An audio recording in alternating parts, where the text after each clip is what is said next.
नमस्कार विद्यार्थी मित्रांनो, स्वागत आहे तुमचं आपलं चॅनल एमपीएससी विश्ववरती. मित्रांनो, ही नवीन बॅच जी आपण सुरू केलेली आहे त्याबद्दल पहिल्या 2 मिनिटांमध्ये इंट्रोडक्शन देईल आणि त्यानंतर आपण आपला व्हिडिओ जो आहे तो कंटिन्यू पुढे करूयात. तर बघा, आपली ही topic wise question series batch नक्की काय आहे. तर मित्रांनो, सपोज तुम्ही कंबाईंड ग्रुप बी किंवा ग्रुप सी ची एक्झाम टार्गेट करत असाल. आता 4 जानेवारीचा पेपर झाल्यानंतर आपण जेव्हा ग्रुप बी आणि ग्रुप सी ची प्री एक्झाम क्रॅक करू, कोणती प्री 2026 ची, तर त्याकरिता ही topic wise question series batch जी आहे ती खूप महत्त्वाची असणार आहे. महत्त्वाची का आहे आणि कशा पद्धतीने बॅच घेणार आहोत ते अगोदर समजून घ्या. हे बघा, जेव्हा आपण पॉलिटी विषयाला जर आपण सुरुवात करायची म्हटलं तर आपण प्रत्येक जण पॉलिटी या विषयाकरिता रंजन कोळंबे सरांचं बुक यूज करतो. कुणाचं यूज करतो? रंजन कोळंबे सरांचं बुक. आणि याची रॅपिड रिव्हिजन आपण करतो. बुक आपलं मुखपाठ असतं आणि त्या पुस्तकातून आपण नंतर आपलं कंबाईन पीवायक्यू अनालिसिस असेल किंवा मग 21,000 प्लस प्रश्नसंच असेल ते आपण सोडवतो. पण काही वेळेला तुमच्यासोबत हे घडत असेल, तुम्ही म्हणजे सपोज आता पहिला आपला टॉपिक आहे घटना निर्मिती. घटना निर्मिती टॉपिक पूर्ण रिव्हिजन केल्यानंतर आपण जेव्हा 21,000 प्रश्न सोडवतो त्यावेळेला सगळेच प्रश्न आपले त्या ठिकाणी सॉल्व्ह होत आहेत, त्या ठिकाणी सॉल्व्ह होत नाहीत. मग त्याच्या मागे काय कारण असतं? कारण आपला बेस परफेक्ट नसतो. आणि बेस आपला काय आहे? आपलं रेफरन्स बुक हा आपला बेस आहे. हे जर तुमचं परफेक्ट असेल तरच तुम्ही 21,000कडे वळायचे. मग आता आपल्या सिरीजची म्हणजे नक्की काय, कशा पद्धतीने आपली बॅच घेतली जाणार? तर बघा, रंजन कोळंबे सरांच्या बुकमधून, कोणाचं? रंजन कोळंबे सरांचं बुक जे आहे पॉलिटीचं, त्या पॉलिटीच्या बुकमधून आपण टॉपिक वाईज प्रत्येक टॉपिकवरती 100 क्वालिटी प्रश्न, ज्या पद्धतीने आयोग आपल्याला प्रश्न विचारतो त्याच पद्धतीने वरती प्रश्न असेल, खाली 4 ऑप्शन असेल आणि त्या 4ही ऑप्शनचं स्पष्टीकरण डिटेलमध्ये तुम्हाला या ठिकाणी मिळणार आहे. मग आता बघा, जर तुम्हाला आता आपलं त्या बॅचचे 3 टप्पे आपण पाडलेले आहेत. या बॅचचे 3 टप्पे आपण पाडलेले आहेत. आता फायदा काय होईल पहिले 30 सेकंदात ते समजून घ्या. बघा, रंजन कोळंबे सरांच्या बुकमध्ये तुम्ही जर गेलात तर इंडेक्समध्ये तुम्हाला 70 चॅप्टर दिसतील. प्रस्तावना, घटनेची निर्मिती, घटनेची वैशिष्ट्ये, त्यानंतर आपले मूलभूत हक्क, मार्गदर्शक तत्व या पद्धतीने सुरू होईल. आणि त्या पद्धतीने तुम्ही शेवट गेलात तर 70वा नंबरचा तुम्हाला टॉपिक दिसेल, अनुसूच्या आणि शेवटी ज्येष्ठता क्रम, म्हणजे त्याच्यामध्ये राज्यपाल वगैरे त्यांचे क्रम वगैरे दिले आहेत. या पद्धतीने 70 टॉपिक, म्हणजे इंडेक्समध्ये जर तुम्ही बघितलं तर 70 टॉपिक पॉलिटीचे आहेत. या 70 टॉपिकवरती आपण 6,000 प्रश्न काढलेले आहेत. किती? 6,000 प्रश्न. जो टॉपिक मोठा असेल त्यामध्ये सगळ्यात जास्त प्रश्न, जो टॉपिक छोटा असेल त्याच्यामध्ये 70 ते 80 प्रश्न किंवा 60 ते 50 प्रश्न, अशा पद्धतीने 6,000 प्रश्नांचा सराव तुमचा त्या पुस्तकातून होणार आहे. मग आता सिरीज कशी? सपोज तुम्ही घटना निर्मिती, आपला पहिला टॉपिक आहे घटना निर्मिती, तो तुम्ही पूर्णपणे रिव्हिजन केला. रिव्हिजन केल्यानंतर आपल्याला म्हणजे ही बॅच जे मुलं जॉईन करतील त्यांना सकाळी एक PDF दिले जाईल. घटना निर्मिती विषय हा टॉपिक जो आहे हा तुम्ही रिव्हिजन केला. या टॉपिकवरती आपण दिलेल्या PDF मधले 100 क्वालिटी प्रश्न तुम्ही सॉल्व्ह करायचे. ते 100 प्रश्न सॉल्व्ह केल्यानंतर तुम्हाला त्या ठिकाणी खाली आन्सर की सुद्धा दिलेली असेल. पहिल्याचं A, दुसऱ्याचं B, अशा पद्धतीने आन्सर की असेल. त्यातून तुमचे प्रश्न किती बरोबर आले, किती चुकले ते चेक करायचे.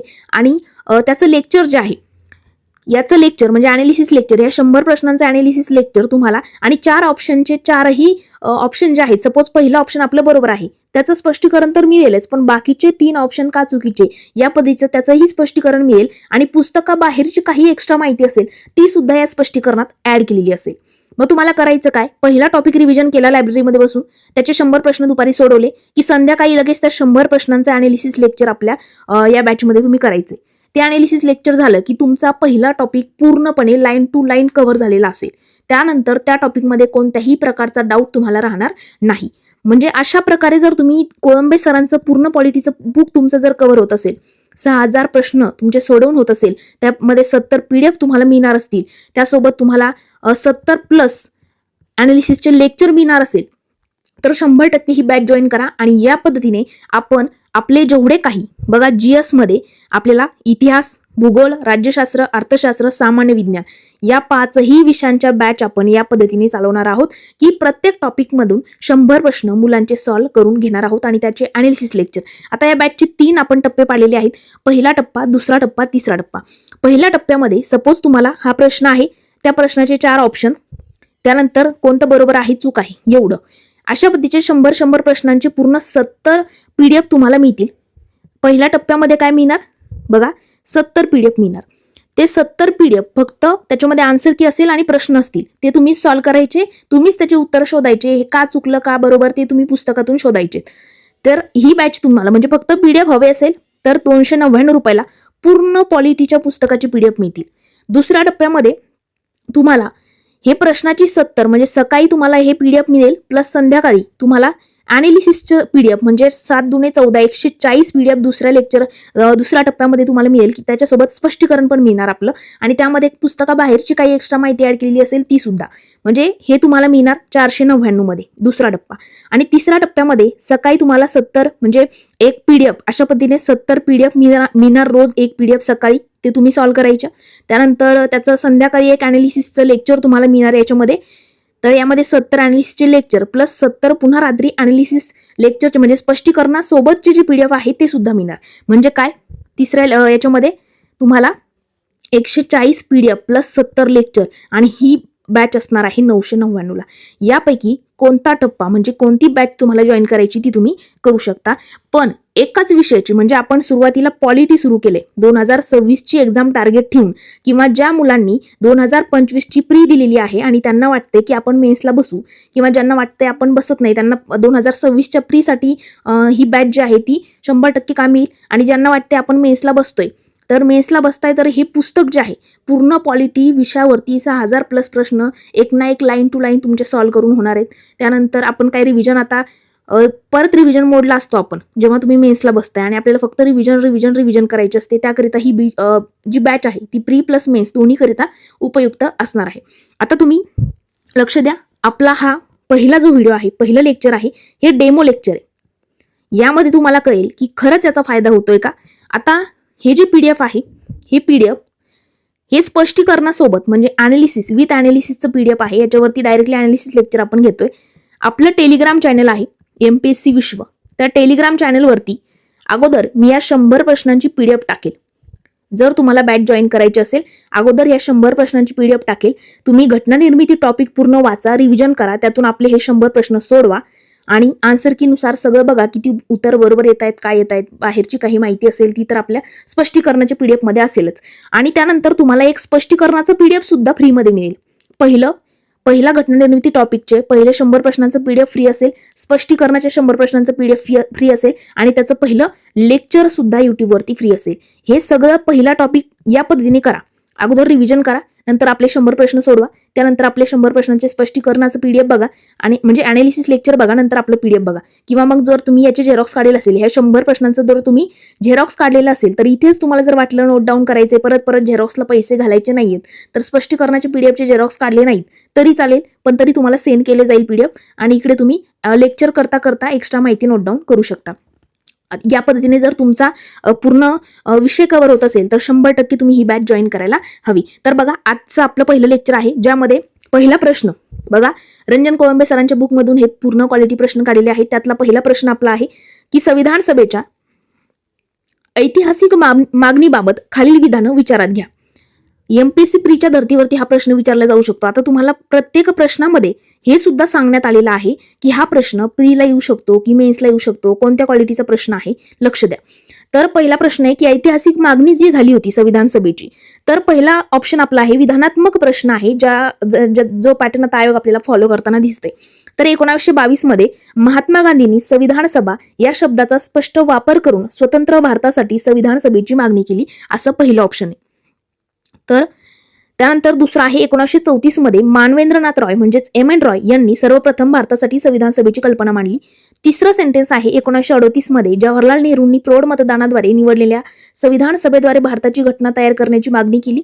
आणि चौथा आहे की 1940च्या ऑगस्ट ऑफरद्वारे ब्रिटिश सरकारनं पहिल्यांदाच भारताची घटना ही पूर्णतः भारतीयांनी तयार करावी हे तत्वतः मान्य केलं. आता हे 4 आपल्याला ऑप्शन आहेत. बघा, याचं उत्तर जे आहे ते फक्त ब आणि क बरोबर.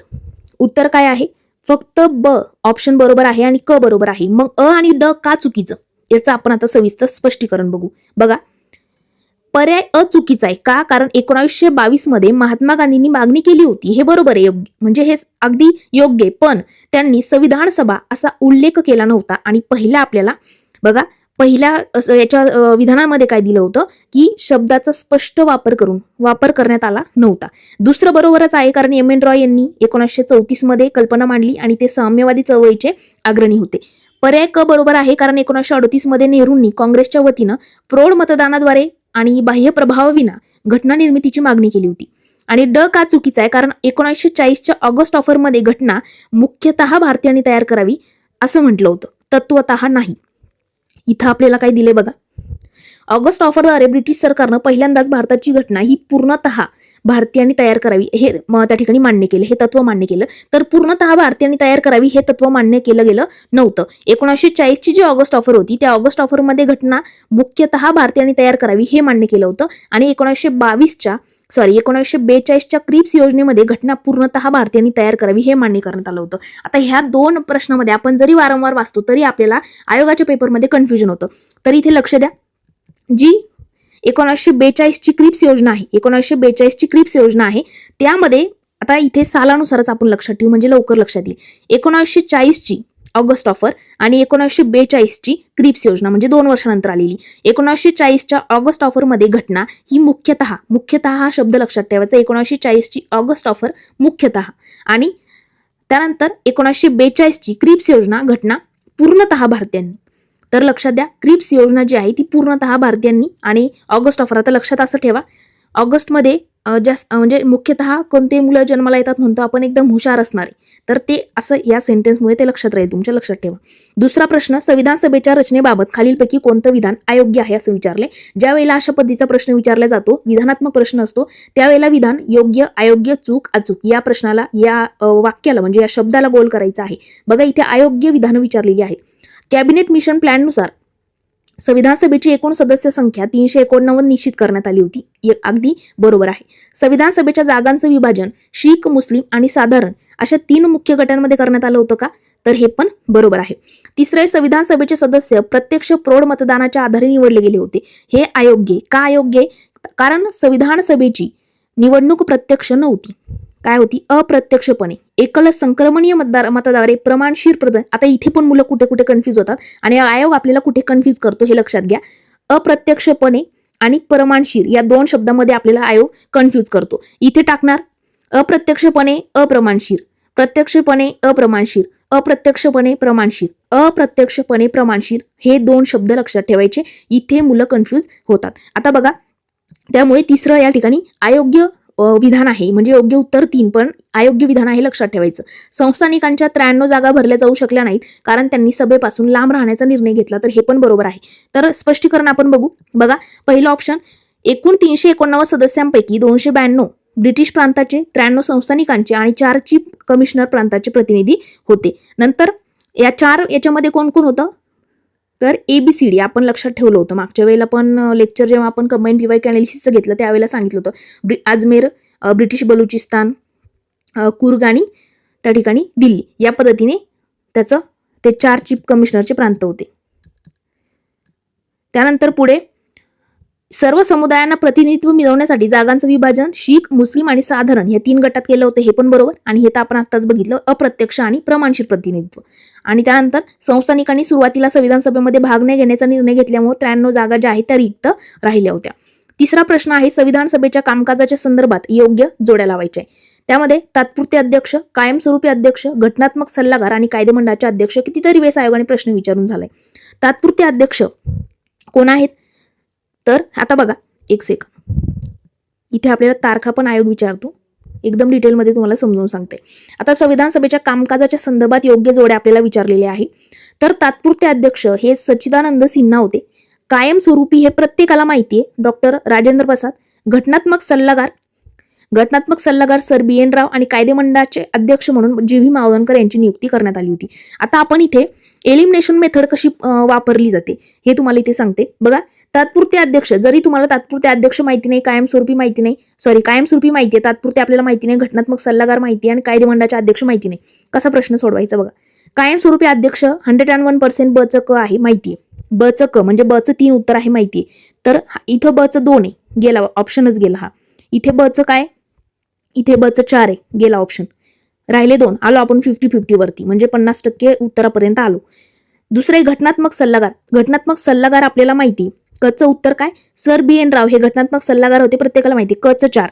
आता कचं 4 असणारे हे दोन्ही पण आहे. आता या दोन्हीपैकी एक आपल्याला माहिती पाहिजे. तात्पुरते आणि कायदेमंडळाचे अध्यक्ष. आता कायदेमंडळाच्या अध्यक्षामध्ये जरी एखाद्या वेळेस कन्फ्युजन असेल तरी तात्पुरते अध्यक्ष डॉक्टर सच्चिदानंद सिन्हा होते हे आपल्याला माहिती. अचं 2 म्हणजे हे ऑप्शन या ठिकाणी बरोबर असेल. या पद्धतीने एलिमिनेशन मेथड वापरून तुम्ही प्रश्न तुमच्या उत्तरापर्यंत जाऊ शकता. बघा, तात्पुरते अध्यक्ष डॉक्टर सच्चिदानंद सिन्हा 9 डिसेंबर 1946 रोजी ज्येष्ठतम सदस्य म्हणून त्यांची निवड झाली. त्यांच्या नावाची शिफारस कुणी केली होती? जे.बी. कृपलानी यांनी त्यांच्या नावाची शिफारस केली होती. याच्यावरती आयोगाने प्रश्न विचारलाय. आता कायमस्वरूपी अध्यक्ष डॉक्टर राजेंद्र प्रसाद यांची नियुक्ती कधी झाली? 11 डिसेंबर 1946. या तारखावरती प्रश्न येऊ शकतो. 11 डिसेंबर 1946 ला डॉक्टर राजेंद्र प्रसाद यांची कायमस्वरूपी अध्यक्ष म्हणून नियुक्ती झाली होती. घटनात्मक सल्लागार बघा, यांची नेमणूक ही लॉर्ड वेवेल यांनी केली होती. विशेष म्हणजे ते संविधान सभेचे सदस्य नव्हते. कोण? Lord Wavell. कायदेमंडळाचे अध्यक्ष बघा, कायदेमंडळाचे अध्यक्ष मावळणकर आहेत. जेव्हा संविधान सभा कायदेमंडळ म्हणून कार्य करायची तेव्हा मावळणकर अध्यक्ष असायचे. आपण बघितलं होतं.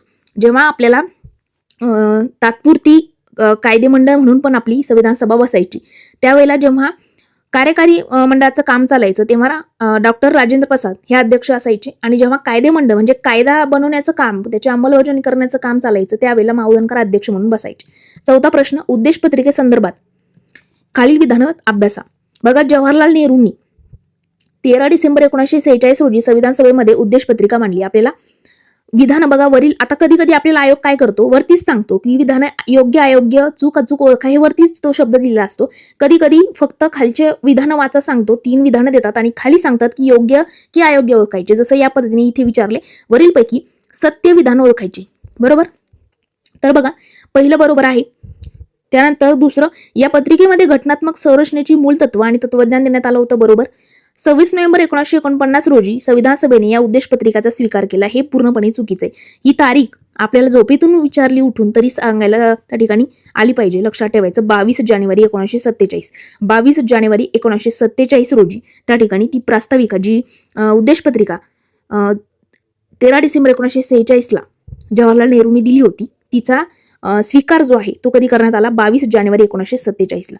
तर बरोबर आहे. 13 डिसेंबर 1946 ला मांडली होती. घटनेचे तत्वज्ञान आणि मूल तत्व जे आहे ते स्पष्ट केले होते. आणि 22 जानेवारी 1947 रोजी त्या ठिकाणी पत्रिकेचा स्वीकार करण्यात आला होता. याचा उद्देश पत्रिकेवरून पुढे भारतीय राज्यघटनेची प्रास्ताविका तयार करण्यात आली होती. आपली प्रिएम्बल जी आपल्याला पुढे बघायची. प्रश्न 5वा आहे, भारतीय स्वातंत्र्याचा कायदा 1947 मुळे संविधान सभेच्या स्थितीत झालेल्या बदलांबाबत विधान विचारात घ्या.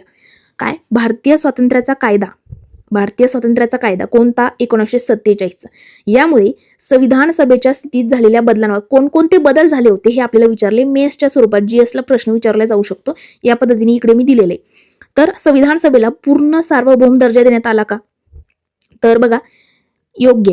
3 बदल झाले होते. आपल्याला माहित पाहिजे 1947चा जो कायदा होता स्वातंत्र्याचा कायदा, त्यानुसार 3 बदल करण्यात आले होते. ते कोणते आपल्याला एवढंच विचारले प्रश्नात. तर संविधान सभेला पूर्ण सार्वभौम दर्जा देण्यात आला होता. अगदी योग्य आहे. दुसरे, संविधान सभेला कायदेमंडळाचा दर्जा प्राप्त झाला होता का? तर हे पण बरोबर आहे. त्यानंतर पुढे, फाळणीमुळे भारताच्या संविधान सभेची सदस्य संख्या 299 पर्यंत कमी झाली. बरोबर. ही कमी करण्यात आली होती. ती कशी झाली काय त्याचं पुढे स्पष्टीकरण बघू. मुस्लिम लीगच्या सर्व सदस्यांनी भारतीय संविधान सभेतून कायमचे निर्गमन केलं. हे चुकीचं आहे. आता का चुकीचं आहे समजून घ्या. बघा, पहिलं बरोबर, कारण सभेला कोणताही कायदा रद्द करण्याचा किंवा बदलण्याचा अधिकार मिळाला होता. म्हणजे आपली पूर्णपणे सार्वभौम आपण झालो होतो. दुसरं, सभेला 2 कामे मिळाली होती. एक घटना निर्मिती आणि देशासाठी कायदे करणं. म्हणजे दुसरा ऑप्शन पण बरोबर. फाळणीमुळे पाकिस्तानचा भाग वेगळा झाल्यामुळे काय झालं होतं? 389 वरून 299 इथपर्यंत संख्या जी आहे ती कमी झाली होती. आणि मुस्लिम लीगचे काही सदस्य जे भारतीय प्रदेशातील होते त्यांनी भारतीय संविधान सभेमध्ये आपल्या जागा ग्रहण केल्या होत्या. तर फाळणीनंतर भारतीय संविधान सभेमध्ये लीगचे 28 सदस्य उरले होते. आणि आपल्याला ऑप्शन काय दिलं होतं की मुस्लिम लीगच्या सर्व सदस्यांनी भारतीय संविधान सभेतून कायमचं निर्गमन केलं. तर काही सदस्यांनी, सर्व नाही. या सर्व ऑप्शनमुळे म्हणजे सर्व एका शब्दामुळे ते ऑप्शन चुकीचं आहे. आणि इथे दिले बघा, काही. हे एवढे छोटे छोटे शब्द सुद्धा खूप मॅटर करतात, हे लक्षात घ्या. 6वा प्रश्न, मसुदा समितीच्या सदस्यांमध्ये खालीलपैकी कुणाचा समावेश नव्हता असं विचारले. मसुदा समिती जी आहे आपली त्यामध्ये 7 सदस्य होते, त्यामध्ये कुणाचा समावेश नव्हता. आणि हा प्रश्न वारंवार आयोग आपल्याला विचारतो. त्या 7 सदस्य आणि त्याच्या एक म्हणजे त्या 7 सदस्यांमध्ये डॉक्टर बाबासाहेब आंबेडकर अध्यक्ष होते, बाकीचे 6 सदस्य तुम्हाला पाठ पाहिजे. बघा, त्यामध्ये गोपालस्वामी अय्यंगार, डॉक्टर के एम मुन्शी, वल्लभभाई पटेल आणि सय्यद मोहम्मद सादुल्ला. तर यामध्ये कोण नव्हतं हे विचारले, तर वल्लभभाई पटेल नव्हती. लक्ष द्या, मसुदा समिती 29 ऑगस्ट 1947 रोजी 7 सदस्यांची समिती नेमली होती. वल्लभभाई पटेल हे मसुदा समितीचे सदस्य नव्हते. हे मूलभूत हक्क, अल्पसंख्याक आणि प्रांतिक घटना समिती यांसारख्या मुख्य समित्यांचे अध्यक्ष होता. आता इथं बघा, आपलं स्पष्टीकरण काय एवढं डिटेलमध्ये म्हणजे काय एवढं महत्वाचं आणि का मुलं लगेच आपली बॅच जॉईन करतात याचा इथे तुम्हाला हे कळेल. बघा, या प्रश्नामध्ये आता आपल्याला हे तर कळलं की मसुदा समितीची स्थापना कधी झाली, 29 ऑगस्ट 1947 ला. याच्यावरती आयोग आपल्याला प्रश्न विचारतो. त्यानंतर अध्यक्ष कोण होतं, डॉक्टर बाबासाहेब आंबेडकर. इथे एक प्रश्न तयार झाला. असणारे बाकीचे सदस्य सुद्धा इथे दिलेले आहेत आणि यासोबत वल्लभभाई पटेल नाहीयेत, बरोबर. वल्लभभाई पटेल त्याच्या ऑप्शन मधून कट झाले, पण मग ते कोणत्या समितीचे आहेत ते पण इथे दिले. मसुदा समितीचे सदस्य ते नव्हते, ते आहेत मूलभूत हक्क, अल्पसंख्याक आणि प्रांतिक घटना समिती यासारख्या मुख्य समित्यांचे अध्यक्ष कोण होते, वल्लभभाई पटेल. आणि मसुदा समितीमध्ये कोण कोण सदस्य होते, डॉक्टर बाबासाहेब आंबेडकर अध्यक्ष होते, त्यानंतर अय्यंगार हे सदस्य होते, Alladi Krishnaswami Iyer, Saadulla, K M Munshi, N Madhavrao, B L Mitter यांच्या जागी एन माधवराव बसले होते आणि T T Krishnamachari, D P Khaitan यांच्या जागी टी टी कृष्णमाचारी बसले होते. हे टोटल 7 सदस्य आहेत, लक्षात ठेवायचं. त्याची ट्रिक काहीतरी गोपालस्वामी के मोहमादमामा अशी बनवली होती, मागच्या वेळेला पण सांगितलं होतं. 7वा प्रश्न आहे, राज्यघटनेच्या अंमलबजावणीबाबत खालीलपैकी कोणतं विधान चुकीचं आहे. तर राज्यघटनेची अंमलबजावणी झाली होती त्याबद्दलचं चुकीचं विधान विचारले. 26 नोव्हेंबर 1949 रोजीच राज्यघटनेतील 16 कलमांचा अंमल सुरू झाला होता. आता आपल्याला काय विचारलंय, चुकीचं विधान विचारले. हे अगदी बरोबर आहे. कसं आहे काय, ते कोणते कलम होते हे पुढे बघू. नागरिकत्व, निवडणुका आणि तात्पुरती संसद यासारख्या तरतुदी 26 नोव्हेंबर 1949 पासूनच लागू झाल्या, हे पण बरोबर. याच्यावरती पण आयोगाने प्रश्न विचारून झालेला आहे. संपूर्ण राज्यघटनेची अंमलबजावणी 26 जानेवारी 1950 पासून झाली, अगदी योग्य. कलम 370 चा अंमल 26 नोव्हेंबर 1949 रोजीच सुरू झाला, हे मात्र चुकीचं आहे. बघा, पहिला आणि दुसरा का बरोबर आहे, कारण 26 नोव्हेंबर 1949 रोजी एकूण 16 कलम, म्हणजे त्यामध्ये 5, 6, 7, 8, 9, त्यामध्ये 60 हे सगळे कलम हे बघा इथे दिले. राष्ट्रपतीची शपथ 5, 6, 7, 8, 9 हे सगळे नागरिकत्वामधले, 324 निवडणूक आयोग, 60 राष्ट्रपतीची शपथ इत्यादी सगळे कलम जे आहेत ते कधी लागू झाले होते, 1949 लाच. त्यानंतर तिसरा का बरोबर आहे, कारण 1930च्या ऐतिहासिक स्वातंत्र्य दिनाची आठवण म्हणून 26 जानेवारी 1950 हा दिवस जो आहे तो घटनेच्या प्रारंभाचा दिन म्हणून निवडला गेला होता. त्यानंतर चौथं का चुकीचं आहे, कारण 26 नोव्हेंबर 1949 रोजी लागू झालेल्या कलमांच्या यादीमध्ये कलम 370 चा समावेश नव्हता. याच्यामध्ये जे 16 कलम लागू झाले होते त्याच्यामध्ये कलम 370 नव्हता. मग यावरून एक गोष्ट लक्षात आली असेल की 26 नोव्हेंबर 1949 ला जे 16 कलम लागू झाले ते तुम्हाला पाठ करायचे. हे 16 कलम पाठ करायचे. कंबाईन पीवायक्यू अनालिसिसच्या लेक्चरमध्ये याची डिटेल माहिती दिलेली आहे. त्यानंतर 8वा प्रश्न, डॉक्टर बाबासाहेब आंबेडकरांच्या संविधान सभेतील निवडीबाबत घटनाक्रम योग्य क्रमाने लावा असं सांगितलंय.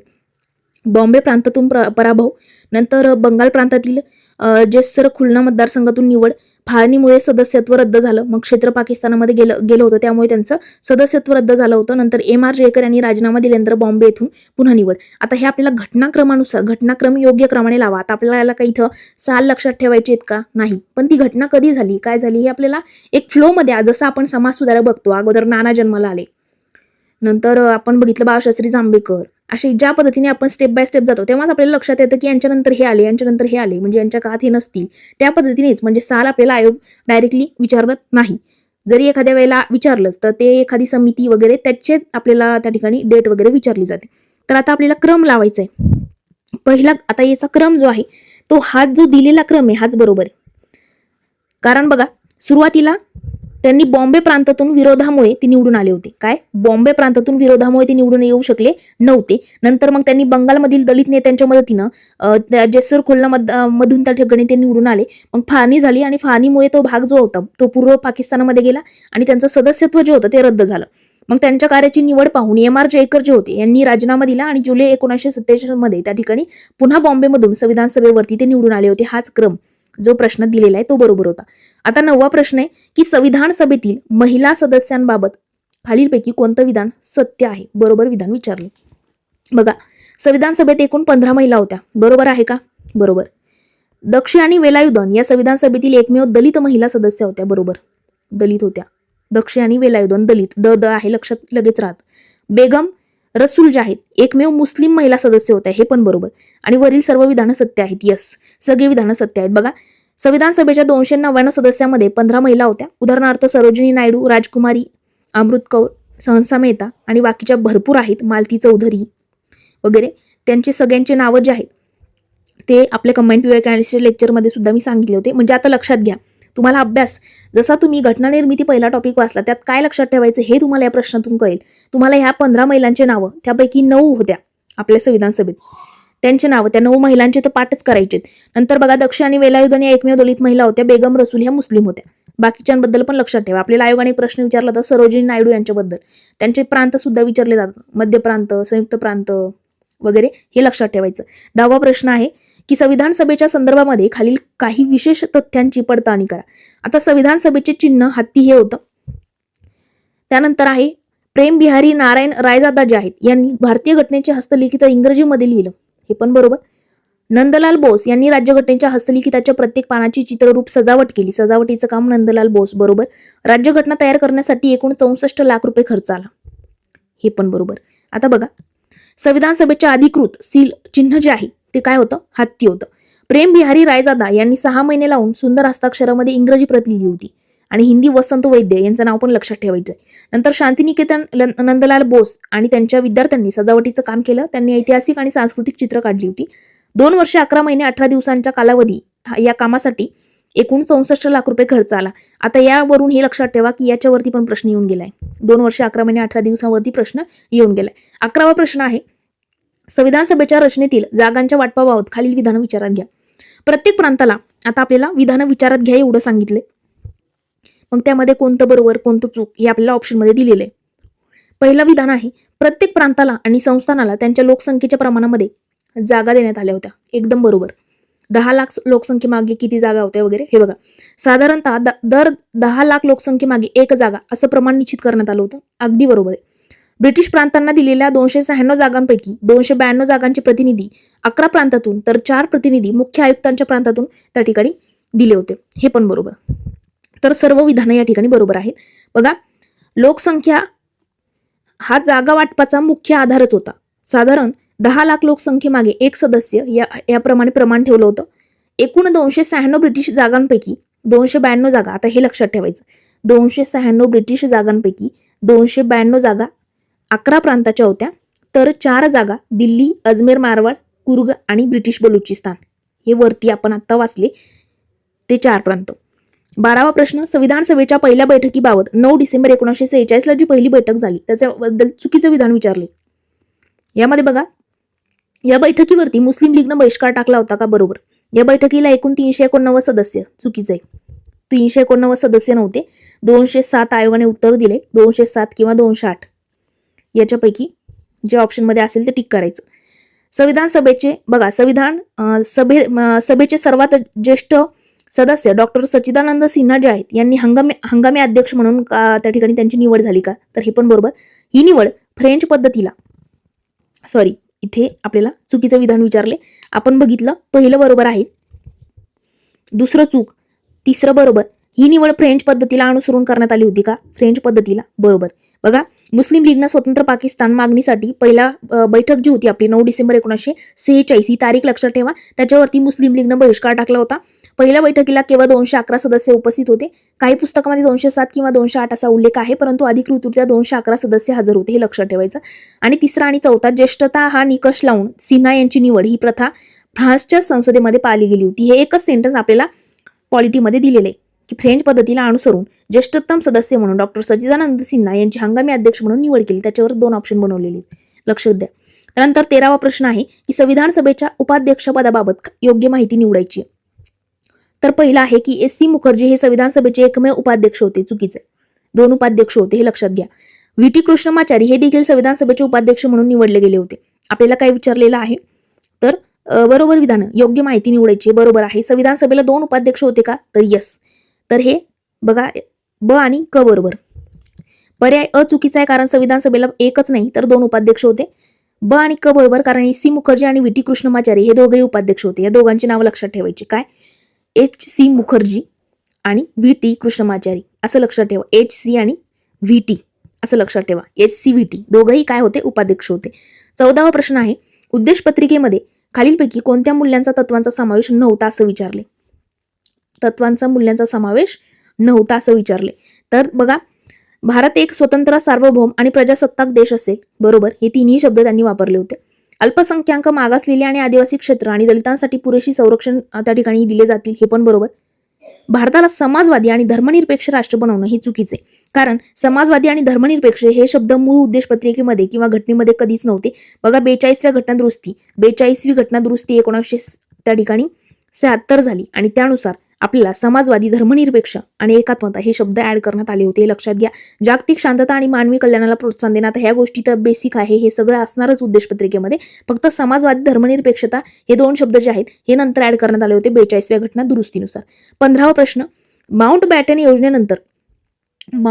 योजना जी आहे त्या योजनेनंतर म्हणजे 3 जून 1947 संविधान सभेच्या स्थितीमध्ये झालेल्या बदलांबाबत विधान तपासा. म्हणजे त्या फाळणी झाली त्यानंतर काय काय बदल झाले ते विचारलेले. तर आपल्याला बघा, संस्थानिकांचे प्रतिनिधी जे सुरुवातीला लांब राहिले होते ते हळूहळू सभेत आले का? तर बरोबर, ते सामील झाले होते. नंतर 28 एप्रिल 1947 पर्यंत 6 संस्थानांचे प्रतिनिधी सभेचे सदस्य झाले. आता हे 6 संस्थानं कोणते हे पण आपण बघू स्पष्टीकरणात. भारतीय स्वातंत्र्याचा कायदा 1947ने संविधान सभेला कायदेमंडळ बनवले, तेव्हा त्याचे अध्यक्ष डॉक्टर राजेंद्र प्रसाद असायचे. चुकीचं. आत्ताच आपण बघितलं, जेव्हा कायदेमंडळ म्हणून बसायची संविधान सभा तेव्हा मावळणकर अध्यक्ष असायचे. जेव्हा कायदे बनवण्याची प्रक्रिया असायची तेव्हा कोण अध्यक्ष असायचे? मावळणकर असायचे. क चुकीचं आहे, त्यामुळे क मुळे हा ऑप्शन गेला. वरील सर्व बरोबर, हा गेला. ब तर 101% बरोबर आहे, हा गेला. सॉरी, हा गेला आणि हे ऑप्शन बरोबर आहे. आता स्पष्टीकरण बघा. अ बरोबर आहे, अ आणि ब बरोबर. का? कारण की बडोदा, बिकानेर, जयपूर, पटियाला, रेवा आणि उदयपूर हे 6 संस्थान नावं पाठ करायची. आयोगाने प्रश्न विचारलेला आहे. या 6 संस्थानांचे प्रतिनिधी 28 एप्रिल 1947 ला हजर झाले होते. ब चुकीचे, क चुकीचे, कारण जेव्हा संविधान सभा कायदेमंडळ म्हणून त्या ठिकाणी भरायची तेव्हा तिचे अध्यक्ष GV मावळणकर असायचे आणि जेव्हा ती घटना निर्मितीसाठी भरायची तेव्हा डॉक्टर राजेंद्र प्रसाद अध्यक्ष असायचे. प्रश्न 16वा आहे की संविधान सभेने केलेल्या इतर कार्याबाबत अयोग्य जोडी ओळखायची. इतर कार्याबाबत संविधान सभेने केलेल्या. आता त्यामध्ये पहिला आहे की मे 1949 भारताच्या राष्ट्रकुल सदस्यत्वाला मान्यता. बरोबर. 22 जुलै 1947 राष्ट्रीय ध्वजाचा स्वीकार. बरोबर. 24 जानेवारी 1950 ला राष्ट्रगीत आणि राष्ट्रगानाचा स्वीकार. हे पण बरोबर. 26 जानेवारी 1950 डॉक्टर राजेंद्र प्रसाद यांची भारताचे पहिले राष्ट्रपती म्हणून निवड झाली होती का? तर नाही. 26 जानेवारीला नसून 24 जानेवारीलाच त्यांची निवड झाली होती. 24 जानेवारीला झालेली. आता हे लक्षात कसं ठेवायचं? पाठ करा, रट्टा मारा ह्या तारखांच्या, कारण याच्यावरती प्रश्न येतो. मे 1949 ला भारताच्या राष्ट्रकुल सदस्यत्वाला मान्यता. 22 जुलै 1947 राष्ट्रीय ध्वजाचा स्वीकार. 24 जानेवारी खूप महत्वाची डेट आहे. 24 जानेवारीला लक्षात ठेवायचं RRR. काय लक्षात ठेवायचं? RRR. राष्ट्रगीत, राष्ट्रगान आणि आपले राष्ट्रपती तिघांची नियुक्ती, म्हणजे तिन्ही पण स्वीकारले होते आपण 24 जानेवारी 1950 ला. त्यानंतर पुढे 17वा प्रश्न, मसुदा समितीमधील सदस्यांच्या जागी आलेल्या सदस्यांची योग्य जोडी निवडा. आता आपण काय बघितलं? मसुदा समितीची स्थापना झाली, त्याच्यामध्ये 7 सदस्य होते, एक अध्यक्ष होते आंबेडकर. त्यामध्ये 2 असे सदस्य होते बघा, ते एकमेकांच्या जागेवर आलेले होते. बघा, BL मित्तरे यांच्या राजीनाम्यानंतर N माधवराव आले आणि DP खेतान यांच्या मृत्यूनंतर TT कृष्णमाचारी आले. आता हे कितपत योग्य आहे असं विचारले, तर हे दोन्ही बरोबर आहे. स्पष्टीकरण बघा, दोन्ही बरोबर आहेत. का? कारण मसुदा समितीमध्ये 7 सदस्य होते आणि प्रकृती बिघडल्यामुळे BL मित्तर जे आहेत यांनी राजीनामा दिला होता. कुणी राजीनामा दिला? मित्तर यांनी राजीनामा दिला. त्यांच्या जागेवर माधवराव बसले. खेतान यांचा 1948 मध्ये मृत्यू झाला आणि त्यांच्या जागेवर कृष्णमाचारी बसले. अगोदर कोण होते? मित्तर आणि खेतान होते. नंतर आले माधवराव आणि कृष्णमाचारी. हे लक्षात ठेवायचे. 18वा प्रश्न, राज्यघटनेच्या मसुद्यावरती किती वाचनानंतर त्या ठिकाणी अंतिम करण्यात आली? आता बघा, राज्यघटनेच्या मसुद्यावरती किती वाचनानंतर ती राज्यघटना जी आहे आपली ती अंतिम करण्यात आली? तर किती वाचन झाले होते रे? 3 वाचन झाले होते आणि त्या तिन्ही वाचनाच्या तारखा आपल्याला आयोग विचारतो. बघा काय महत्वाचं आहे. पहिलं वाचन झालं 4 नोव्हेंबर 1948 ते 9 नोव्हेंबर 1948. बघा, 4 ते 9 नोव्हेंबर 1948. 4 ते 9 नोव्हेंबर 1948 5 दिवस पहिलं वाचन चाललं. 15 नोव्हेंबर 48 ते 17 ऑक्टोबर 1949 यावेळी 7,635 त्या ठिकाणी दुरुस्त्या सुचवल्या आणि त्यापैकी 2,473 वरती चर्चा केली. 14 नोव्हेंबर ते 26 नोव्हेंबर 1949 मध्ये घटना स्वीकृत करण्यात आली. तिन्ही पण पाठ करायचे, तारखा पाठ करा, सगळ्या गोष्टी पाठ करायच्या याच्यात. त्यानंतर पुढे 19वा प्रश्न आहे की 26 नोव्हेंबर 1949 रोजी स्वीकृत केलेल्या मूळ राज्यघटनेमध्ये खालीलपैकी कोणत्या बाबींचा समावेश होता? 26 नोव्हेंबर 1949 आपण जी काही मूळ घटना स्वीकृत केली त्यामध्ये कोणत्या बाबींचा समावेश होता? तर त्यामध्ये 395 कलम, 10 परिशिष्टे आणि त्या ठिकाणी प्रास्ताविका. तर मित्रांनो हे चुकीचं आहे, कारण 12 परिशिष्ट आहेत. त्यानंतर 390 कलम आहे का? नाही. आता हे ऑप्शन कसे कट करायचे? 448 कलमावाला कट करा, 390. आता हे 395 आपल्याला माहिती, 8 परिशिष्टवाला बरोबर आहे आणि 22 भाग. बघा, मूळ घटना 1949 स्वीकृत केली, यामध्ये एक प्रास्ताविका होती, 395 कलम होते, 22 भाग होते आणि 8 परिशिष्ट होते. बाकीचे 4 परिशिष्ट नंतर आले. ते कोणत्या घटना दुरुस्तीने काय, त्या सगळ्या गोष्टी पुढे बघूयात. आता 470 पेक्षा जास्त कलम आहेत, 25 भाग आणि 12 परिशिष्ट आहे. 470 पेक्षा जास्त कलम आहे, बरोबर. पण आजही शेवटचं कलम 395 आहे. ते का, हा प्रश्न पडला असेल. तर मित्रांनो 470 कलम जरी आज असले तरी लास्ट म्हणजे शेवटचं कलम 395 आहे आज. का? कारण उपकलम जोडल्या गेले मध्ये. जसं मार्गदर्शक तत्व बघितले आपण की कलम 19A, 39B, 19A या पद्धतीचे जे कलम आहेत हे मध्ये जोडल्या गेलेत नंतर. 20वा प्रश्न आहे, राज्यघटनेच्या हिंदी आवृत्तीच्या संदर्भात योग्य विधान निवडायचे. कोणतं विधान निवडायचे? योग्य. कोणत्या? राज्यघटनेच्या हिंदी आवृत्तीच्या. बघा, वसंत कृष्ण वैद्य यांनी राज्यघटनेचे हिंदीमध्ये सुलेखन केलं, तर हे बरोबर आहे. आत्ताच वरती तुम्हाला म्हटलं होतं, वसंत वैद्य यांचं पण नाव लक्षात ठेवा. नंदलाल बोस यांनी हिंदी आवृत्तीचं हे केलं. बघा, वसंत वैद्य यांनी पण हिंदी, नंदलाल बोस यांनी पण हिंदी. 58व्या घटना दुरुस्ती कायदा 1987 नुसार हिंदी आवृत्तीला कायदेशीर मान्यता मिळाली. हिंदी आवृत्तीला कोणत्या घटना दुरुस्तीनुसार कायदेशीर मान्यता मिळाली? तर 58वी घटना दुरुस्ती 1987. हे तारीख लक्षात ठेवा. त्यामुळे 4ही ऑप्शन बरोबर आहे. इंग्रजी प्रत रायजादा यांनी लिहिलेली, लक्षात ठेवायचं. हिंदी प्रतला 2 नाव लक्षात ठेवायची, वसंत वैद्य, नंदलाल बोस. इंग्रजी प्रत रायजादा यांनी आणि हिंदी प्रत वसंत कृष्ण वैद्य यांनी. दोन्ही आवृत्तीचे सुशोभीकरण नंदलाल बोस यांनीच केलं होतं. 58वी घटना दुरुस्ती जी होती 1987ची, कलम 394A मध्ये राष्ट्रपतींना घटनेचा अधिकृत हिंदी अनुवाद प्रकाशित करण्याचा अधिकार त्या ठिकाणी देण्यात आला, कलम 394A नुसार. आता पुढचा प्रश्न आहे 21वा की संविधान सभेतील विविध समित्या आणि त्यांच्या अध्यक्ष यांच्या जोड्या लावायच्या. विविध समित्या आणि त्या अध्यक्ष यांच्या जोड्या लावा. हे खूपच इम्पॉर्टंट आहे, कारण दरवर्षी आयोग एक प्रश्न तरी फिक्स याच्यावरती विचारतो. बघा, योग्य जोड्या लावायच्या आहेत. तर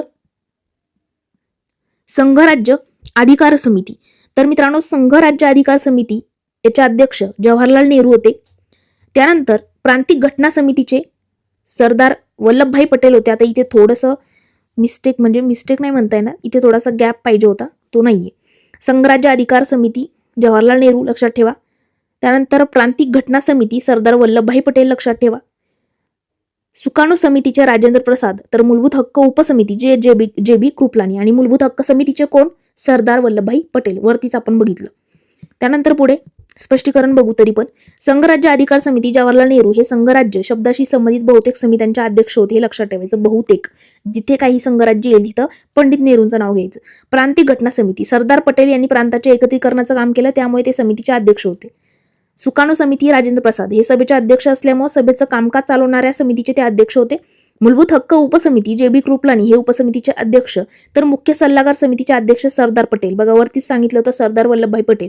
आपण बघितलं अल्पसंख्याक, मूलभूत ह्या गोष्टी बघितल्या आणि प्रांतिक घटना वरती पण बघितलं, इथे पण परत एकदा आपण रिपीट केले. 22वा प्रश्न, 26 नोव्हेंबर 1949 रोजी स्वीकृत करण्यात आलेल्या राज्यघटनेवरती एकूण किती सदस्यांनी स्वाक्षऱ्या केल्या होत्या? याच्यावरती प्रश्न आयोग विचारतो. 284 सदस्य होते. झोपेतून उठले तरी प्रश्नाचं उत्तर आलं पाहिजे. फाळणीनंतर संविधान सभेची सदस्य संख्या 299 झाली. बघा, आपण बघितलं 389 वरून 389 सदस्य संख्या होती, त्याच्यावरून 299 झाली. मात्र 26 नोव्हेंबर 1949 या दिवशी प्रत्यक्षात 284 सदस्यांनीच काय केलं होतं? ते 284 सदस्य उपस्थित होते आणि त्यांनीच घटनेच्या अंतिम मसुद्यावरती स्वाक्षऱ्या केल्या होत्या. स्वाक्षरी करणाऱ्यांमध्ये पहिली व्यक्ती जवाहरलाल नेहरू होती आणि शेवटची व्यक्ती डॉक्टर राजेंद्र प्रसाद होती. नंतर पुढचा 23वा प्रश्न आहे की कलम 394 चा संदर्भ कशाशी संबंधित आहे? कलम 394 कशाशी संबंधित आहे? जम्मू काश्मीरला विशेष दर्जा देणं याच्याशी संबंधित आहे की राज्यघटनेचा हिंदी अनुवाद करणं, घटनेचा प्रारंभ आणि तात्काळ लागू होणारी कलम, तर याच्याशी संबंधित आहे तिसरा पर्याय. का बरोबर आहे ते पण बघू. बघा, पर्याय 3 बरोबर, कारण कलम 394 मध्ये असं नमूद केलं होतं की 26 नोव्हेंबर 1949 रोजीच कलम 5, 6, 7, 8, 9, 60. बघा, आत्तावरती मी सांगितलं ना की तुम्हाला 16 कलम असे लक्षात ठेवायचे की ज्याची अंमलबजावणी 26 नोव्हेंबर 1949 लाच झाली. ते 16 कलम खाली दिलेत बघा. 5, 6, 7, 8, 9, 60, 324, 366, 67, 79, 80, 88, 91, 92, 93 आणि 94 ही कलम लागू होतील. कधी? 26 नोव्हेंबर 1949 ला ही लागू होतील. हे कोणत्या कलमात सांगितलं? 394 मध्ये सांगितलं. उर्वरित सर्व कलम 26 जानेवारी 1950 ला लागू होतील. कलम 393 हे घटनेचे लघु शीर्षकाबाधक म्हणजे शॉर्ट टायटल म्हणून आहे भारतीय राज्यघटना. आता बघा, याच्यामध्ये 5, 6, 7, 8, 9 हे कलम नागरिकत्वामध्ये येतात. पहिले 5 ते 11 हे कलम कुठे येतात? नागरिकत्वामध्ये येतात. 60 राष्ट्रपतीची शपथ मध्ये येतो. 324 निवडणूक आयोग, हे सगळं बघितलं आपण वरती. त्यानंतर पुढे 24वा प्रश्न आहे की संविधान सभेच्या कार्यपद्धतीवरती टीका करताना ती एका पक्षाची सभा होती असं विधान कुणी केलंय? विधानावरती आपल्याला भरपूर प्रश्न विचारतो. म्हणजे संविधान सभेला कुणी काय म्हटलं, अलेक्झांडर विचांनी काय म्हटलं, ग्रॅनविल ऑस्टिनने काय म्हटलं, त्यानंतर सौदेबाजीचे हे काय म्हटलं होतं. म्हणजे भरपूर गोष्टी आहेत ज्याच्यावरती. लॉर्ड विस्काउंट यांनी काय म्हटलं, विस्टन चर्चिल यांनी काय म्हटलं, यांचे आपल्याला 100% विचारलं जातं. आता बघा, इथं विचारलंय की ती एकाच पक्षाची सभा होती असं कुणी म्हटलंय? तर ते म्हटलं होतं ग्रॅनविल ऑस्टिन यांनी. बघा, ग्रॅनविल ऑस्टिन यांनी त्यांच्या द इंडियन कॉन्स्टिट्यूशन या बुकमध्ये, या पुस्तकामध्ये असं म्हटलं की संविधान सभा म्हणजे काँग्रेस आणि काँग्रेस म्हणजेच भारत. काय? संविधान सभा म्हणजे काँग्रेस आणि काँग्रेस म्हणजेच भारत. कोण म्हटलं? ग्रॅनविल ऑस्टिन यांनी म्हटलं. विस्टन चर्चिल यांनी टीका केली होती की संविधान सभा ही भारतातील फक्त एकाच मोठ्या समुदायाचं म्हणजे हिंदूचं प्रतिनिधित्व करते. आणि लॉर्ड सायमन यांनी म्हणजे लॉर्ड विस्काउंट सायमन यांनी त्याला हिंदूची संस्था किंवा हिंदूची सभा असं सुद्धा म्हटलं होतं. आणि विस्टन चर्चिल यांनी पण म्हटलं होतं. आणखी एक त्यांचं काहीतरी लग्नाबाबतचं त्यांनी मत दिलं होतं. त्यानंतर पुढे 25वा प्रश्न आहे की संविधान सभेचे मुख्य मसुदाकार म्हणून कुणाचा उल्लेख केला जातो? मुख्य मसुदाकार म्हणून चीफ ड्राफ्ट्समन तर S.N. मुखर्जी आहेत. आता वरती H.C. मुखर्जी बघितले, H.C. बघितले, V.T. कृष्णमाचारी बघितले. हे कुठे होते? हे उपाध्यक्ष होते, हे लक्षात ठेवा. इकडे आपण S.N. बघतोय, इथे आपण S.N. मुखर्जी बघतोय. जे काय आहेत तर मग मुख्य मसुदाकार म्हणजे चीफ ड्राफ्ट्समन म्हणून त्यांची ओळख आहे. S.N. मुखर्जी हे संविधान सभेचे मुख्य मसुदाकार होते. डॉक्टर आंबेडकरांनी स्वतः त्यांच्या कामाचं कौतुक केलं होतं. डॉक्टर आंबेडकर हे मसुदा समितीचे अध्यक्ष होते. मसुदाकार कोण होते? मुख्य मसुदाकार म्हणजे काम त्या ड्राफ्ट्स बनवण्याचं काम S.N. मुखर्जी यांनी केलं. B.N. राव हे घटनात्मक सल्लागार होते. आणि H.V.R. अय्यंगार म्हणजे चौथा ऑप्शन हे संविधान सभेचे सचिव होते. अय्यंगार H.V.R. अय्यंगार हे कोण होते? तर सचिव होते, हे लक्षात ठेवा. याच्यावरती पण आयोगाने प्रश्न विचारले. 26वा प्रश्न, the constitution as settle by the assembly be passed. बघा, हा ठराव जो आहे तो कुणी पास केला? तर हा प्रश्न विचारला आणि डॉक्टर बाबासाहेब आंबेडकर त्याचं उत्तर आहे. कारण मसुदा समितीचे अध्यक्ष या नात्यानं डॉक्टर बाबासाहेब आंबेडकर यांनी 17 नोव्हेंबर 1949 रोजी हा अंतिम ठराव मांडला होता. 26 नोव्हेंबर 1949 रोजी हा ठराव संमत झाला आणि त्यावरती अध्यक्षांची त्या ठिकाणी स्वाक्षरी होऊन घटना स्वीकृत झाली. आता तुम्ही म्हणाल पुन्हा ही तारीख कुठून आली? आत्ताच आपण घटनेचं 3दा वाचन झालं, त्यामध्ये 4 नोव्हेंबर ते 19 नोव्हेंबर की 9 नोव्हेंबर असे काहीतरी आहे बघा. तर तीन वाचन जे झाले तर तिन्ही वाचनाच्या तारखा लक्षात ठेवायच्या. प्रश्न 27वा आहे की शब्दांची काळजीपूर्वक मांडणी करण्याचे श्रेय डॉक्टर आंबेडकरांना कुणी दिले होतं? शब्दांची काळजीपूर्वक मांडणी करण्याचे श्रेय डॉक्टर आंबेडकरांनी कुणाला दिले असा प्रश्न विचारलाय. ते आहे S.N. मुखर्जी. आत्ताच वरती बघितलं, कारण त्यांना मसुदाकार म्हटलं जातं. डॉक्टर आंबेडकरांच्या मते गुंतागुंतीचे कायदेशीर मुद्दे अत्यंत सुस्पष्ट आणि कायदेशीर भाषेमध्ये मांडण्याचं कसब S.N. मुखर्जी यांच्याकडे होतं. त्यामुळे त्यांना मुख्य मसुदाकार म्हटलं गेलं. 28वा प्रश्न, खालील विधानं विचारात घ्या. 3 विधानं दिलेली आहेत आणि अचूक विधानं म्हणजे काय? बरोबर विधानं विचारलेली आहेत. पहिलंही संविधान सभेने एकूण 11 सत्र पार पाडली. बरोबर. पहिलं होतं 9 डिसेंबर 1946. त्यानंतर राज्यघटना तयार करण्यासाठी एकूण 60 देशांच्या राज्यघटनेचा अभ्यास करण्यात आला. बरोबर. त्यानंतर पुढे घटना तयार करण्यासाठी नेमका 2 वर्ष आता बघा इथं 2 वर्ष 11 महिने 17 दिवस चुकीचे. 2 वर्ष 11 महिने आणि 18 दिवस 17-18 या दोन्हीमध्ये मुलं कन्फ्यूज होतात. तर 18 दिवस याच्यावरती आयोगाने प्रश्न विचारून झालेला आहे. बघा, विधान अ बरोबर. कारण संविधान सभेची एकूण 11 सत्र झाली. 24 जानेवारी 1950 ची बैठक धरल्यास 12 सत्र होतात. 24 जानेवारी 1950 ची बैठक धरली तर 12 सत्र होतात, पण मुख्य कालावधीमध्ये 11 सत्रांचा उल्लेख अधिकृत आहे. 60 देशांच्या घटनांचा संदर्भ घेण्यात आला होता. घटना तयार करण्यासाठी 2 वर्ष 11 महिने आणि 18 दिवस, 17 नाही 18 दिवस लक्षात ठेवायचं. 19वा प्रश्न, प्रास्ताविकेच्या सुशोभीकरणाची आणि सजावटीचे श्रेय कोणाला जाते? तर मित्रांनो याचं उत्तर आहे राम मनोहर सिन्हा. व्यवहार राम मनोहर सिन्हा. सजावटीचं श्रेय विचारले. बघा, व्यवहार राम मनोहर सिन्हा हे नंदलाल बोस यांचे विद्यार्थी होते. नंदलाल बोस यांचे विद्यार्थी आहेत हे सिन्हा. त्यांनी प्रस्ताविकेचे पानाचं डिझाईन केलं आणि त्यावरती स्वतःची स्वाक्षरी सुद्धा केलेली आहे. दीनानाथ भार्गव यांनी राष्ट्रीय बोध चिन्हातली अशोक स्तंभ सिंहाचं रेखाटन केलं होतं. कुणी? दीनानाथ भार्गव यांनी. याच्यावरती पण आयोगाने प्रश्न विचारलाय. 30वा आपला प्रश्न आहे, भारतीय स्वातंत्र्याचा कायदा 1947 नंतर संविधान सभेच्या संदर्भात काय बदल झाले? आता हे वरती पण होतं, सभा पूर्णतः सार्वभौम संस्था बनली का? बरोबर. त्यानंतर पुढे सभेला ब्रिटिश संसदेनं केलेल्या भारतासंदर्भात कोणतेही कायदे करण्याचा अधिकार मिळाला. बरोबर.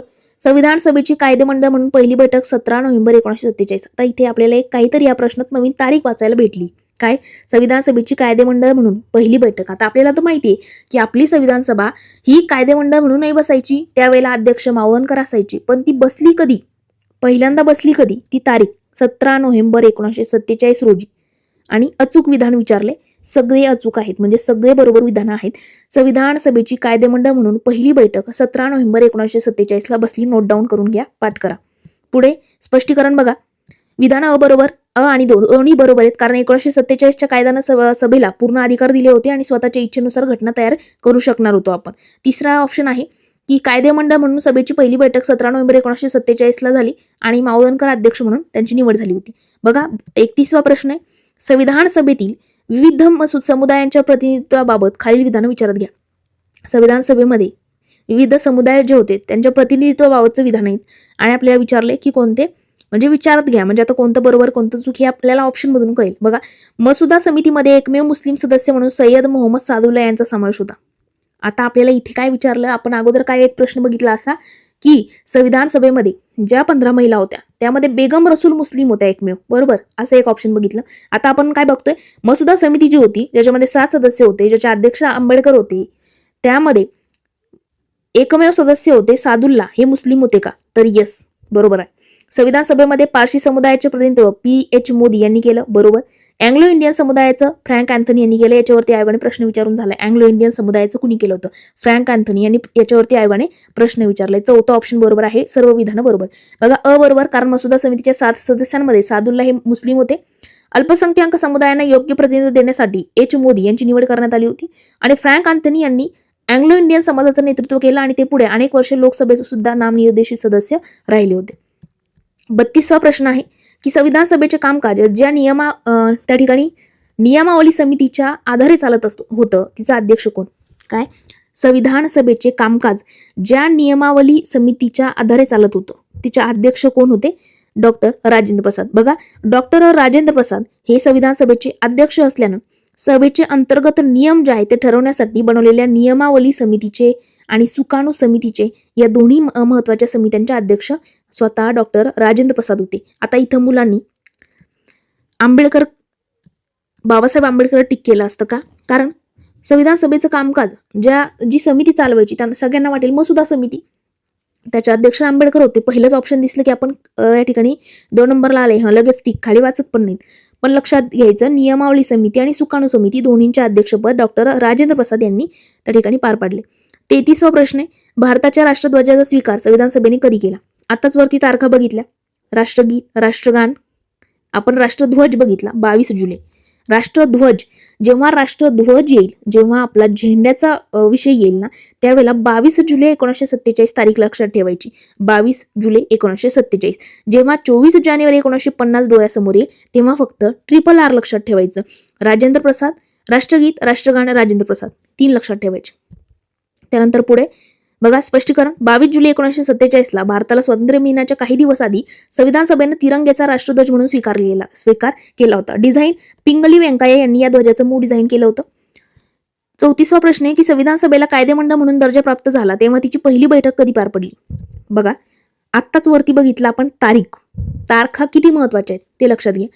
संविधान सभा जेव्हा कायदेमंडळ म्हणून जेव्हा संविधान सभेला दर्जा प्राप्त झाला, ज्यावेळेला मावळणकर अध्यक्ष म्हणून बसायचे, त्यावेळेला तिची पहिली बैठक ही कधी पार पडली विचारले आणि 17 नोव्हेंबर 1947 आता तारीख सांगितली तुम्हाला वरती. ही तारीख लक्षात ठेवा. तर स्वातंत्र्य मिळाल्यानंतर सभा 2 स्वतंत्र भूमिका पार पाडत होत्या. जेव्हा ती भारतासाठी सामान्य कायदे करण्यासाठी कायदेमंडळ म्हणून भरायची, तेव्हा अध्यक्ष मावळणकर असायचे आणि तेव्हा तिची पहिली बैठक 17 नोव्हेंबर 1947 भरली होती. यावेळी अध्यक्ष म्हणून मावळणकर होते. बघा, दिले परत खाली. 35वा प्रश्न आहे, खालीलपैकी कोणती व्यक्ती संविधान सभेची सदस्य नव्हती? आता कोण कोण सदस्य नव्हते? नलिनी रंजन सरकार नव्हते सदस्य. इथे दिलेलं नाही ऑप्शनमध्ये, पण मला जे माहिती आहे ते तुम्हाला लगेच सांगते, म्हणजे जे आठवतंय ते लगेच तुम्ही नोट डाऊन करा. महात्मा गांधी, मोहम्मद अली जिना, सर BN राव वरील सर्व. तर मित्रांनो, कुणीच सदस्य नव्हते यांच्यापैकी. हे 2 नावं तर आपल्याला पक्क माहिती आहे आणि BN राव आपल्याला थोडंफार कन्फ्युजन होतं कारण ते घटनात्मक सल्लागार होते, बरोबर.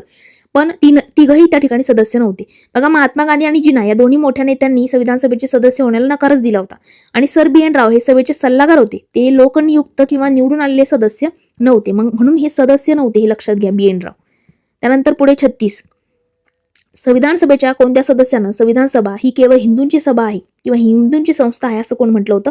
लॉर्ड त्या ठिकाणी विस्काउंट सायमन. आत्ताच वरती त्यांच्याबद्दल आपण बघितलं. लॉर्ड विस्काउंट सायमन यांनी सभेला अ बॉडी ऑफ हिंदूज म्हणजे हिंदूंची संस्था म्हटलं होतं आणि विस्टन चर्चिल यांनी म्हटलं होतं की सभा भारतातील एका मोठ्या समुदायाचं प्रतिनिधित्व करतं असं त्यांनी म्हटलं होतं. 37वा प्रश्न आहे, मसुदा समितीनं राज्यघटनेचा पहिला मसुदा कधी प्रकाशित केला? आता याच्यावरती पण आयोग आपल्याला प्रश्न विचारतो आणि आपण इथे तारखेला कन्फ्युजन होतो. बघा, मसुदा समितीनं पहिला मसुदा कधी प्रकाशित केला होता? तर फेब्रुवारी 1948ला. फेब्रुवारी 1948ला. बघा, मसुदा समितीनं आपला पहिला मसुदा जो आहे तो फेब्रुवारी 1948 मध्ये प्रसिद्ध केला. भारतीयांना यावरती सूचना आणि सुधारणा सुचवण्यासाठी 8 महिन्यांचा वेळ देण्यात आला होता. टीका आणि सूचनांचा विचार करून ऑक्टोबर 1948 मध्ये दुसरा मसुदा प्रसिद्ध केला. 2 मसुदे होते. पहिला मसुदा फेब्रुवारी 48. काय? पहिला मसुदा फेब्रुवारी 1948. दुसरा मसुदा ऑक्टोबर 1948 मध्ये 8 महिन्यांचा कालावधी, ज्यामध्ये सुधारणा वगैरे करण्याचा वेळ होता.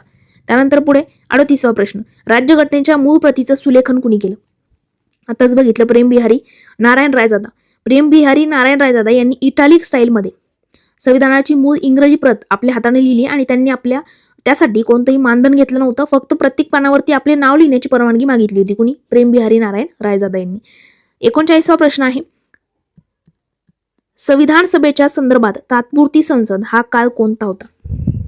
संविधान सभेच्या संदर्भात तात्पुरती संसद, आता बघा हा काळ कोणता होता? आता या पद्धतीचे प्रश्न म्हणजे कशा पद्धतीने प्रश्न फिरतो हे इथे लक्षात येईल. आताच आपण वरती काय बघितलं की तात्पुरती संसद म्हणून बसली, त्यावेळेला अध्यक्ष कोण, यावेळेला अध्यक्ष कोण, या पद्धतीचा आपण वरती भरपूर प्रश्न बघितले. तर लक्ष द्या, 26 जानेवारी 1950 ते 52 पहिल्या सार्वत्रिक निवडणुकीपर्यंत तात्पुरती संसद म्हणजे कायदे बनवण्याची प्रक्रिया म्हणून म्हणजे कायदेमंडळ म्हणून बसायची ना, तो काळ आपल्याला विचारले. तर 26 जानेवारी 1950 रोजी संविधान सभा विसर्जित झाली, परंतु तीच सभा 1952 मध्ये संसदेच्या दोन्ही सभागृहांची निर्मिती होईपर्यंत भारताची तात्पुरती संसद म्हणून कार्य करत राहिली होती, हे लक्षात घ्या. 40वा प्रश्न, राज्यघटनेच्या हस्तलिखित प्रतीच्या प्रत्येक भागाच्या सुरुवातीला ऐतिहासिक चित्र काढण्याची कल्पना कुणाची होती? ती होती प्रा. के.टी. शाह यांची. बघा, प्रा. के.टी. शाह यांच्या कल्पनेनुसार भारतीय संस्कृतीचं दर्शन घडवण्यासाठी रामायण, महाभारत, बुद्ध, महावीर आणि शिवाजी महाराज इत्यादींचं चित्र काढली गेली होती. हे चित्रकलेचे काम नंदलाल बोस आणि यांच्या विद्यार्थ्यांनी पूर्ण केलं होतं, पण कल्पना कुणाची होती? के.टी. शाह यांची होती. 41वा प्रश्न आहे की खालीलपैकी कोणत्या समितीचे अध्यक्ष डॉक्टर राजेंद्र प्रसाद नव्हते असं विचारले? आत्तावरती बघितलं, सुकाणू समितीचे होते, बरोबर. वित्त व कर्मचारी समितीचे ते आहेच. कार्यपद्धती नियम समिती, नियम आत्ताच बघितलं ना आपण वरती, नियमावली समितीचे होते. वित्त आणि ध्वज समितीचे अध्यक्ष ते नव्हते. मग कोण होतं? बघा, वरील 1, 3 आणि 4 या तिन्ही महत्वाच्या समित्यांचे अध्यक्ष राजेंद्र प्रसाद होते. पर्याय 2 का चुकीचा आहे? कारण ध्वज समितीचे अध्यक्ष डॉक्टर राजेंद्र प्रसाद होते, परंतु अनेकदा स्पर्धा परीक्षेमध्ये गोंधळ होतं, मात्र अधिकृतरित्या तेच अध्यक्ष होते. काही ठिकाणी JB कृपलानी यांचा उल्लेख आहे. आता बघा, हा प्रश्न आहे, का समजून घ्यायचा आहे, महत्वाचा आहे. ध्वज समितीचे अध्यक्ष काही वेळेला कृपलानी दिलेले ऑप्शन मध्ये आणि काही वेळेला राजेंद्र प्रसाद दिलेले. जर ऑप्शन 4 ऑप्शन मध्ये राजेंद्र प्रसादांचं नाव असेल, तो ऑप्शन टिक करायचा. कृपलानी यांचं नाव असेल, राजेंद्र प्रसाद यांचं नसेल तर कृपलानी यांचंच नाव त्या ठिकाणी क्लिक करायचं. या पद्धतीने लक्षात घ्या. 42वा प्रश्न आहे, 29 ऑगस्ट 1947 रोजी स्थापन झालेल्या मसुदा समितीमध्ये खालीलपैकी कोण सदस्य नव्हते? आत्ताच बघितलं आपण, ट्रिक पण सांगितली होती. गोपाल स्वामी के मोह माधव मामा म्हणून ट्रिक होती. अल्लादी कृष्णस्वामी अय्यर होते, एन गोपाल स्वामी अय्यंगार होते, मुंशी होते, कृपलानी नव्हते सॉरी. तर हे बघा, मसुदा समितीमध्ये आंबेडकर अध्यक्ष होते, अय्यंगार. हे बघा, गोपाल स्वामी के मोह माधव मामा. एकदा लिहूनच दाखवते म्हणजे तुमच्याही लक्षात येईल. या पद्धतीचे क्वालिटी लेक्चर तुम्हाला बाहेर मिळणार नाहीत कुठे. गोपाल स्वामी के मोह माधव मामा, एन माधवराव यांना मामा करून टाकलंय मी. बघा, गोपाल स्वामी के मोह माधव मामा. आता गोपाल मध्ये येईल आपले गोपाल स्वामी अय्यंगार. त्यानंतर हे बघा, गोपाल स्वामी मध्ये एन गोपाल स्वामी अय्यंगार येईल. के म्हणजे के मुंशी येईल. मोहम्मद सादुल्ला येईल. माधव म्हणजे एन माधवराव येईल. आणि मामा म्हणजे मामा कृष्णम्माचारी. बघा, आता मामा का म्हटलंय मी, कारण पॉलिटीच्या एम लक्ष्मीकांतमध्ये कृष्णम्माचारी यांचं आडनाव अशा पद्धतीने दिलंय, कृष्णम्मा डबल मा दिलंय, म्हणून इथे मी मामा त्यांना केले, कृष्णम्माचारी यांना. आणि अध्यक्ष तर प्रत्येकाला माहिती आहे, आपल्याला 6च लक्षात ठेवायचे सदस्य अध्यक्ष आंबेडकर आहेत, माहिती आहे आपल्याला. या पद्धतीने ट्रिक होती, लक्षात ठेवायचं. 43वा प्रश्न आहे, संविधान सभेचे सल्लागार म्हणून कोणाची नियुक्ती करण्यात आली? संविधान सभेचे सल्लागार म्हणून सर बी एन राव, आताच बघितलं, सर बी एन राव यांची नियुक्ती लॉर्ड वेव्हल यांनी केली होती. त्यांनी घटनेचा पहिला कच्चा मसुदा तयार केला होता. HVR अय्यंगार हे सभेचे सचिव होते आणि SN मुखर्जी हे मसुदाकार. आताच बघितलं. बघा, 2 उपाध्यक्ष होते. कोण? HC काय म्हटलं होतं वरती, HC मुखर्जी आणि VT कृष्णमाचार्य, HCVT हे 2 उपाध्यक्ष होते, बरोबर. SN मुखर्जी म्हटलं तर ते मसुदाकार होते आणि HVR अय्यंगार हे सभेचे सचिव होते, हे लक्षात ठेवायचं. 44वा प्रश्न, मसुदा समितीने तयार केलेल्या राज्यघटनेच्या मसुद्यावरती चर्चा करण्यासाठी किती दिवसांचा कालावधी लागला? तर किती दिवसांचा? 141 दिवसांचा. मसुदा समितीला मसुदा तयार करण्यासाठी 6 महिन्यांपेक्षा कमी कालावधी लागला, परंतु त्या मसुद्यावरती प्रत्यक्ष चर्चा करण्यासाठी 141 दिवस लागले. आपल्याला फक्त मसुदा समितीचं विचारले म्हणून 2 वर्ष वगैरे असं काही येणार नाही. त्यानंतर पुढे 45वा प्रश्न, भारतीय राज्यघटनेच्या प्रास्ताविकेचे मूळ कशामध्ये दडलेले? याचं उत्तर आहे उद्दिष्टांच्या ठरावामध्ये. प्रास्ताविका आताच बघितलं ना, 13 डिसेंबर 1946ला पंडित नेहरूंनी उद्दिष्टांचा ठराव मांडला. त्यामध्ये समाजवादी धर्मनिरपेक्ष शब्द नव्हते. 42व्या घटना दुरुस्ती 1976 ते घेण्यात आले. त्यानंतर तिकडे 22 जानेवारीला तो ठराव जो आहे तो एकमताने संमत करण्यात आला होता. आणि आपल्याला प्रास्ताविकेबद्दलचं मूळ कशात दडले विचारलंय तर ते उद्दिष्टांच्या ठरावामध्ये. हे त्याचं ऑप्शन आहे. बघा पुढे 46वा प्रश्न, संविधान सभेने हिंदुस्थानाचे राष्ट्रगीत म्हणून जनगण मनचा स्वीकार कधी केला? तारीख आपल्याला विचारली, 24 जानेवारी 1950ला. का 24 जानेवारी 1950? एकच सांगितलं होतं, झोपेतून उठवलं तरी आठवलं पाहिजे. RRR. राष्ट्रगीत, राष्ट्रगान, राष्ट्रपती कोण? राजेंद्र प्रसाद. 24 जानेवारी 1950 रोजी संविधान सभेने बघा राष्ट्रगीत, जनगण मन, राष्ट्रगान, वंदे मातरम या दोघांनाही अधिकृत मान्यता दिली. याच दिवशी डॉक्टर राजेंद्र प्रसाद यांची राष्ट्रपती म्हणून निवड झाली. आता याच्याबद्दल एक स्टोरी बघा, आपण मागे पण मी चॅनलवरती शेअर केली होती.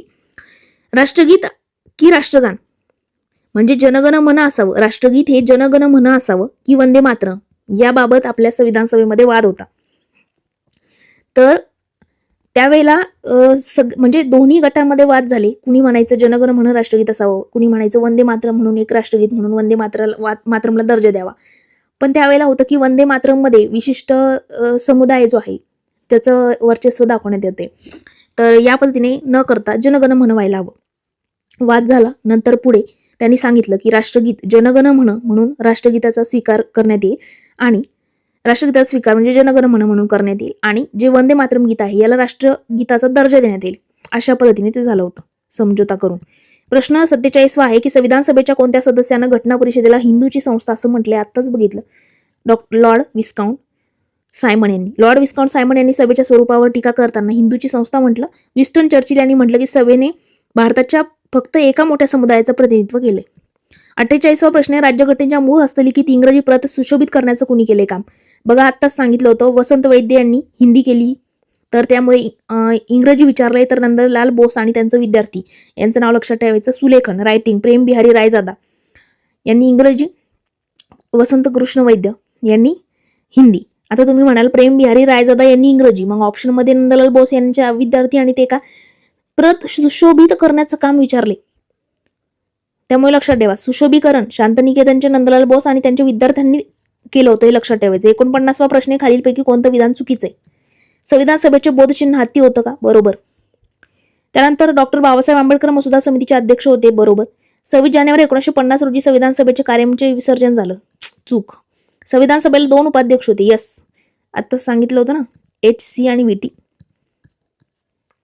HC मुखर्जी, VT कृष्णमाचारी हे दोघं उपाध्यक्ष होते. तिसरं चुकीचं आहे का? कारण 24 जानेवारी 1950 रोजी संविधान सभेचे अंतिम अधिवेशन झालं होतं. आपण पण म्हटलं की हे जर पकडलं तर काय पकडलं जाईल? 12 सूत्र पकडले जातील. त्यामुळे ती 1952च्या निवडणुकापर्यंत तात्पुरती संसद म्हणून कार्यरत राहिली होती. 50वा प्रश्न आहे, राज्यघटनेच्या हिंदी आवृत्तीचे सुलेखन कुणी केलं? हिंदी आवृत्तीचे विचारले वसंत कृष्ण वैद्य यांनी. संविधानाची मूळ हिंदी प्रत त्यांनी लिहिली होती. इंग्रजी प्रत रायजादा यांनी. बघा, वसंत कृष्ण वैद्य हिंदी, इंग्रजी प्रेम रायजादा यांचे नाव लक्षात ठेवायचे, प्रेम बिहारी रायजादा. 51वा प्रश्न आहे, संविधान सभेच्या संदर्भात HC मुखर्जी यांनी कोणतं पद भूषवले? आत्ताच सांगितलं, उपाध्यक्ष. किती?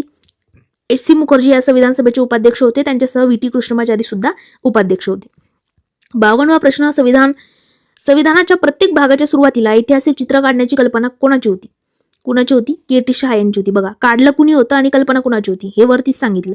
KT शाह यांनी संविधानाच्या प्रत्येक भागाच्या म्हणजे 22 भागामध्ये सुरुवातीला भारताच्या ऐतिहासिक आणि सांस्कृतिक वारशाची चित्र, उदाहरणार्थ राम, बुद्ध, शिवाजी महाराज इत्यादी काढण्याची कल्पना मांडली होती. 53वा प्रश्न आहे, संविधान सभेने ब्रिटिश राष्ट्रकुलाच्या सदस्यत्वाला कधी मान्यता दिली? मे 1949 वरतीच सांगितलं होतं. मे 1949 मध्ये भारताचे कॉमनवेल्थचे सदस्य राहण्यावरती शिक्कामोर्तब केलं. आता एक लक्षात घ्या, परत एकदा रिकॉल करून देते. मे 1949 राष्ट्रकुल सदस्यत्वाला मान्यता. 22 जुलै 1949. 22 जुलै ही तारीख का म्हणून लक्षात ठेवायची होती? तिथे आपण राष्ट्रध्वज स्वीकारला होता. आणि 22 जानेवारी का लक्षात ठेवायची होती? 24 जानेवारी, त्यामध्ये RRR राष्ट्रध्वज, राष्ट्रगीत, राष्ट्रगान आणि राष्ट्रपती. 54वा प्रश्न, मसुदा समितीमधील TT कृष्णमाचारी यांनी कुणाची जागा घेतली होती? आता कृष्णमाचारी यांनी खेतांची घेतली होती. KK लक्षात ठेवा. आणि MM मित्तर माधव हे लक्षात ठेवा. DP खेतान यांचा 48 मध्ये मृत्यू झाला 1948 ला, आणि त्यांच्या जागी कृष्णमाचारी यांनी त्यांची नियुक्ती करण्यात आली होती. आणि मित्तर यांच्या जागी माधवराव आले होते, लक्षात ठेवायचं. 55वा प्रश्न आहे, संविधान सभेने एकूण किती दिवस कामकाज केलं? 2 वर्ष 11 महिने 18 दिवस. पहिलाच ऑप्शन बरोबर आहे. भारतीय राज्यघटना तयार करण्यासाठी लागलेला एकूण कालावधी लक्षात ठेवायचा आहे. 56वा प्रश्न आहे, मॉडर्न मनू. बघा, आधुनिक मनू म्हणून कोणाला ओळखलं जातं? डॉक्टर आंबेडकरांना. डॉक्टर बाबासाहेब आंबेडकर यांनी भारतीय घटनेचे शिल्पकार आणि आधुनिक मनू म्हणून त्यांची ओळख आहे. 57वा प्रश्न आहे, संविधान सभेची पहिली बैठक 9 डिसेंबर 1946 रोजी झाली. तेव्हा सभेचे तात्पुरते अध्यक्ष म्हणून डॉक्टर सच्चिदानंद सिन्हा यांचं नाव कोणी सुचवलं होतं? कृपलानी यांनी सुचवलं होतं. बघा, दुसरा ऑप्शन बरोबर आहे. काय? जेव्हा 9 डिसेंबर 1946 ला आपली पहिली बैठक भरली तेव्हा तात्पुरते म्हणजे हंगामी अध्यक्ष म्हणून सच्चिदानंद सिन्हा हे बसले होते, आणि त्यांचं नाव कोणी सुचवलं होतं? कृपलानी यांनी सुचवलं. JB कृपलानी यांनी डॉक्टर सच्चिदानंद सिन्हा यांची तात्पुरत्या अध्यक्ष पदासाठी त्यांचं नाव सुचवलं. 58वा प्रश्न आहे की संविधान सभेमध्ये मूलभूत हक्क, अल्पसंख्याक आणि आदिवासी क्षेत्र या सल्लागार समितीचे अध्यक्ष कोण होते? याचे वल्लभभाई पटेल. बघा, मूलभूत हक्क, अल्पसंख्याक, प्रांतिक घटनावरती काय बघितलं? इथे चौथी ऍड झालेली आदिवासी क्षेत्र. बघा, मूलभूत हक्क, अल्पसंख्याक समिती, मूलभूत हक्क समिती, अल्पसंख्याक समिती, प्रांतिक घटना समिती आणि आदिवासी क्षेत्र या चारही समितीचे अध्यक्ष होते सरदार वल्लभभाई पटेल. बघा, हे मोठ्या सल्लागार समितीचे अध्यक्ष होते. या समितीच्या अंतर्गत मूलभूत हक्क उपसमिती आणि अल्पसंख्याक उपसमिती. बघा, इथे मुलं कन्फ्युज होतात. मूलभूत हक्क समिती आणि अल्पसंख्याक समिती दोन्हींचं अध्यक्षपद सरदार वल्लभभाई पटेल यांनी भूषवलं होतं. मात्र मूलभूत हक्क उपसमिती कृपलानी यांनी आणि अल्पसंख्याक उपसमितीचे अध्यक्ष मुखर्जी होते. काय? मूलभूत हक्क आणि अल्पसंख्याक समितीचे अध्यक्ष म्हटलं तर वल्लभभाई पटेल, मूलभूत हक्क उपसमिती कृपलानी आणि मूलभूत हक्क अल्पसंख्याक उपसमिती मुखर्जी, हे लक्षात ठेवायचं. 59वा प्रश्न आहे, भारतीय राज्यघटना 26 नोव्हेंबर 1949 रोजी स्वीकृत करण्यात आली. या घटनेमध्ये एकूण किती परिशिष्ट होती? तर मित्रांनो, यावेळेला जेव्हा आता इथं 10-12, आता तुम्ही 12 क्लिक करा, पण आपल्याला विचारले 26 नोव्हेंबर 1949 ला जेव्हा स्वीकृत झाली तेव्हा किती होते? तेव्हा 8 होते. मूळ घटनेमध्ये 8 परिशिष्ट होती, 395 कलम आणि 22 भाग होती. ही संख्या वाढून नंतर 12 परिशिष्ट करण्यात आली होती. 60वा प्रश्न आहे, संविधान सभेचे सचिव म्हणून कुणाची नियुक्ती करण्यात आली? संविधान सभेचे सचिव मित्रांनो HVR अय्यंगार होते. HVR अय्यंगार हे संविधान सभेचे सचिव होते. तुम्ही काय करा, संविधान सभेचे तात्पुरते अध्यक्ष म्हणजे हंगामी अध्यक्ष, तात्पुरते, हंगामी उपाध्यक्ष, नंतर त्या ठिकाणी हंगामी तात्पुरते एकच आहे. अगोदर हंगामी अध्यक्ष कोण, नंतर कायमस्वरूपी अध्यक्ष कोण, हंगामी उपाध्यक्ष कोण, नंतर पुन्हा कायमस्वरूपी उपाध्यक्ष कोण, सचिव कोण, मसुदाकार समितीचे म्हणजे सगळं लिहून घ्या एका पेजवर आणि ते वारंवार रट्टा मारा त्याचा. 61वा प्रश्न आहे, संविधान सभेमध्ये संस्थानांचे प्रतिनिधित्व करण्याबाबत कोणती पद्धत अवलंबली होती? संस्थानाचं प्रतिनिधित्व करण्याबाबत कोणती पद्धत अवलंबली होती? आता आपण बघितलं निवडणुका झाल्या होत्या कशा, प्रत्यक्ष, अप्रमाणशीर, बरोबर की अप्रत्यक्ष? आता वरतीच सांगितले, मला कमेंटमध्ये सांगायचे. संस्थानिकांच्या प्रजेद्वारे प्रत्यक्ष निवडणूक होती का? संस्थानिकांची नाही. विधिमंडळाद्वारे होती का? नाही. संस्थानिकांचं नामनिर्देशन होणार होतं. बघा काय नामनिर्देशन. तिसरं बरोबर आहे. कॅबिनेट मिशन योजनेनुसार संस्थानांच्या वाट्याला आलेल्या 93 जागा ज्या होत्या या संस्थानिकाद्वारे नामनिर्देशित केल्या जाणार होत्या. तिथे कोणतीही निवडणूक झाली नव्हती. ब्रिटिश प्रांताच्या 296 जागांसाठी निवडणूक झाली, तर संस्थानांच्या 93 जागांसाठी निवडीचा अधिकार तिथल्या राजांना होता. म्हणूनच संविधान सभा ही अंशतः निवडून आलेली आणि अंशतः नामनिर्देशित संस्था होती. याच्यावरती आयोगाने प्रश्न विचारले. 62वा प्रश्न आहे, 15 ऑगस्ट 1947 रोजी भारत स्वतंत्र झाल्यानंतर संविधान सभेच्या रचनेमध्ये कोणत्या महत्वाचा बदल झाला? काय विचारले? 15 ऑगस्ट 1947 रोजी भारत जेव्हा स्वतंत्र झाला, तर स्वतंत्र झाल्यानंतर संविधान सभेच्या रचनेमध्ये कोणता महत्वाचा बदल झाला? तर मित्रांनो, संविधान सभेची एकूण सदस्य संख्या 448 झाली. पूर्णपणे चुकीचे. मुस्लिम लीगचे सर्व सदस्य पाकिस्तानच्या संविधान सभेत निघून गेल्यानं भारतीयाची सदस्य 299 झाली. बरोबर. 389 वरून 299 झाली. बरोबर. संस्थानिकांच्या सर्व 93 जागा रद्द करण्यात आले का? नाही. ब्रिटिश बलुचिस्तानचा प्रतिनिधी भारतातच राहिला नाही. चुकीचं आहे. ब्रिटिश बलुचिस्तान तिकडे गेला होता पाकिस्तानात. 93 वरून 70 जागावरती आपण आलो होतो. बघा आता स्पष्टीकरण आपण बघू. फानीमुळे पाकिस्तानच्या भागात गेलेले सदस्य जे आहे ते भारतीय संविधान सभेतून बाहेर पडले. यामुळे मूळ 389 वरून संख्या 299 वर आली. 299 पैकी 229 सदस्य ब्रिटिश प्रांताचे होते. 70 सदस्य संस्थानकांचे उरले होते. 31 डिसेंबर 1947 रोजी ही अधिकृत स्थिती होती. 63वा प्रश्न आहे, संविधान सभेने केलेल्या कार्याचा कालानुक्रमे योग्य क्रम लावा. संविधान सभेने केलेल्या कार्याचा कालानुक्रमे. आता राष्ट्रध्वजाचा स्वीकार. आता बघा तुम्हाला आता कळेल की एवढं रिकॉल करून एवढं रिपीट रिव्हिजन का केलंय आपण. आता तुम्हाला इथे मी स्पष्टीकरण दाखवतच नाही. बघा आता हे बघा, राष्ट्रध्वजाचा स्वीकार 22 जुलै. राष्ट्रकुल सदस्यत्वाला मान्यता मे 1949. राष्ट्रगीत आणि राष्ट्रगानाचा स्वीकार आपण काय सांगितलं होतं? 24 जानेवारी 1950. 1950 RRR. बरोबर. आणि संविधान स्वीकृत केलं. आता बघा याचं उत्तर सगळ्यात पहिलं आहे. 1 नंबरला येईल राष्ट्रध्वजाचा स्वीकार झाला. नंतर येईल राष्ट्रकुल मे 1949 ला राष्ट्रकुल सदस्यत्वाला मान्यता. बरोबर. 2 नंबर ब. बरोबर. राष्ट्रगीत आणि त्या ठिकाणी राष्ट्रगानाचा नाही. नंतर अगोदर संविधान स्वीकृत केलं होतं. बरोबर. त्यामुळे चौथा ऑप्शन येईल आणि नंतर तिसरं येईल ब ड क. हे बघा 1 नंबरचा पर्याय. आता बघा स्पष्टीकरण. 22 जुलै 1947 साल लक्षात ठेवायचं. सालावरून प्रश्न सुटतात. सगळ्यात पहिलं 22 जुलै 1947 ला राष्ट्रध्वज स्वीकारला. मे 1949 ला राष्ट्रकुल मान्यता दिली. संविधान स्वीकृत 26 नोव्हेंबर 1949 ला झालं. राष्ट्रगीत 24 जानेवारी 1950 ला शेवटची बैठक 12व सत्र हे पकडण्यात येतं. बरोबर. संपलं. 64वा प्रश्न, संविधान सभेचे मुख्य मसुदाकार SN मुखर्जी यांच्याबद्दल डॉक्टर आंबेडकरांनी कोणते गौरवोद्गार काढले होते? तर घटनेच्या काळजीपूर्वक शब्दरचनेचे श्रेय त्यांना दिले होते. कुणी? आंबेडकरांनी. कुणाला? SN मुखर्जी यांना. का? कारण त्यांना घटनेचं मुख्य मसुदाकार म्हटलं जातं. कुणाला? SN. 2 मुखर्जी आहेत. HC मुखर्जी आहेत, SN मुखर्जी आहेत. तर SN मुखर्जी यांचं नाव लक्षात ठेवायचं. डॉक्टर आंबेडकरांनी मान्य केले की गुंतागुंतीचे कायदेशीर मुद्दे सुस्पष्ट आणि नेमक्या भाषेमध्ये मांडण्याचं कसब SN मुखर्जी यांच्याकडे होतं. SN मुखर्जी हे ड्राफ्ट्समन होते, तर सर BN राव हे सल्लागार होते. अनेक विद्यार्थी या दोघांमध्ये काय करतात? गोंधळ करतात. 65वा प्रश्न आहे, संविधान सभेच्या सल्लागार समितीचे कार्यक्षेत्र खालीलपैकी कोणते नव्हते असं विचारले.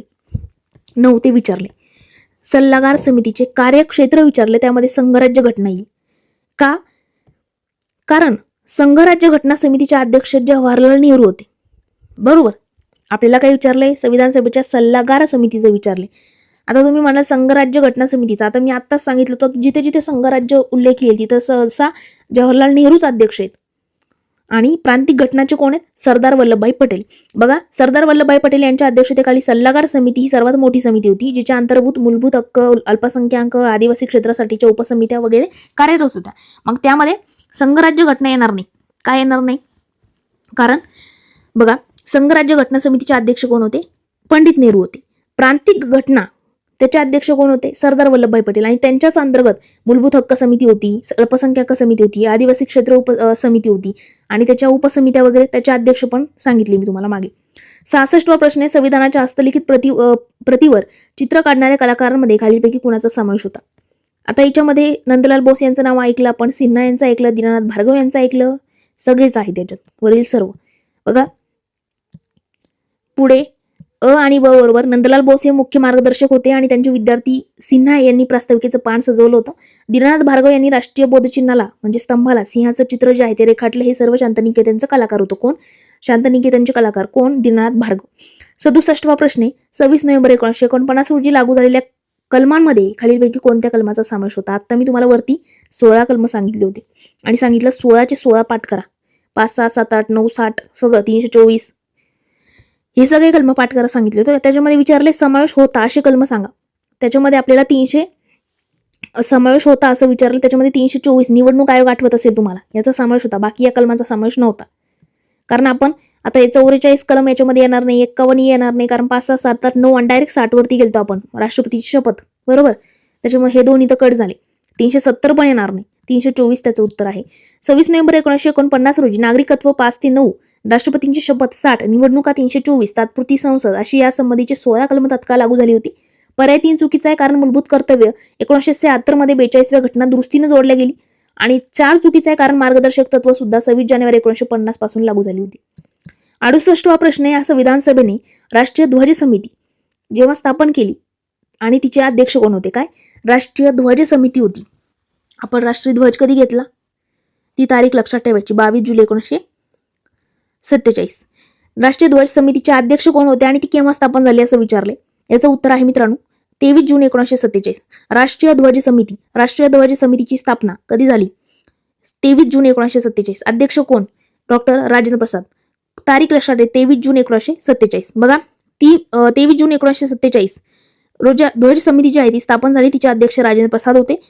अनेक खाजगी पुस्तकांमध्ये जे.बी. कृपलानी यांचं नाव दिले, परंतु संसदेच्या सचिवालयासोबत डॉक्टर राजेंद्र प्रसाद यांचा अधिकृत अध्यक्ष आहेत. बघ, काही पुस्तकांमध्ये जे.बी. कृपलानी यांचं नाव दिलेलं आहे, परंतु संसदेच्या सचिवालयानुसार काय केले? डॉक्टर राजेंद्र प्रसाद हेच अधिकृत अध्यक्ष म्हणून दिलेले आहेत. म्हणून एमपीएससी आपल्याला राजेंद्र प्रसाद हेच उत्तर देते. उद्दिष्टांचा ठराव जो आहे 22 जानेवारी 1947 रोजी संमत झाला. या ठरावाबाबत चुकीचं विधान विचारले. आता लक्ष द्या. तुम्ही म्हणाली ते 22 जानेवारी 1947 साल का? तर बरोबर आहे. 13 डिसेंबर 1946 पंडित नेहरूंनी ठराव मांडला होता आणि तो संमत 22 जानेवारी 1947 झाला. हा ठराव, आता चुकीचं विधान विचारले.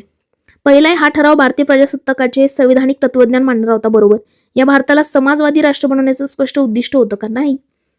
अरे समाजवादी शब्दच आपण नंतर घेतलाय, लक्ष घ्या. समाजवादी हा शब्दच नव्हता त्यावेळेला. यात अल्पसंख्याक आणि मागासवर्गीयांच्या हिताचं रक्षण, बरोबर. हा ठराव एकमताने संमत, बरोबर. हे चुकीचं आहे, कारण मूळ उद्दिष्टांच्या ठरावामध्ये समाजवादी हा शब्द नव्हता. हा ठराव लोकशाही, सार्वभौम आणि प्रजासत्ताक या मूल्यावरती भर देणारा होता. या ठरावाचं रूपांतर पुढे संविधानाच्या प्रस्ताविकेमध्ये झालं होतं.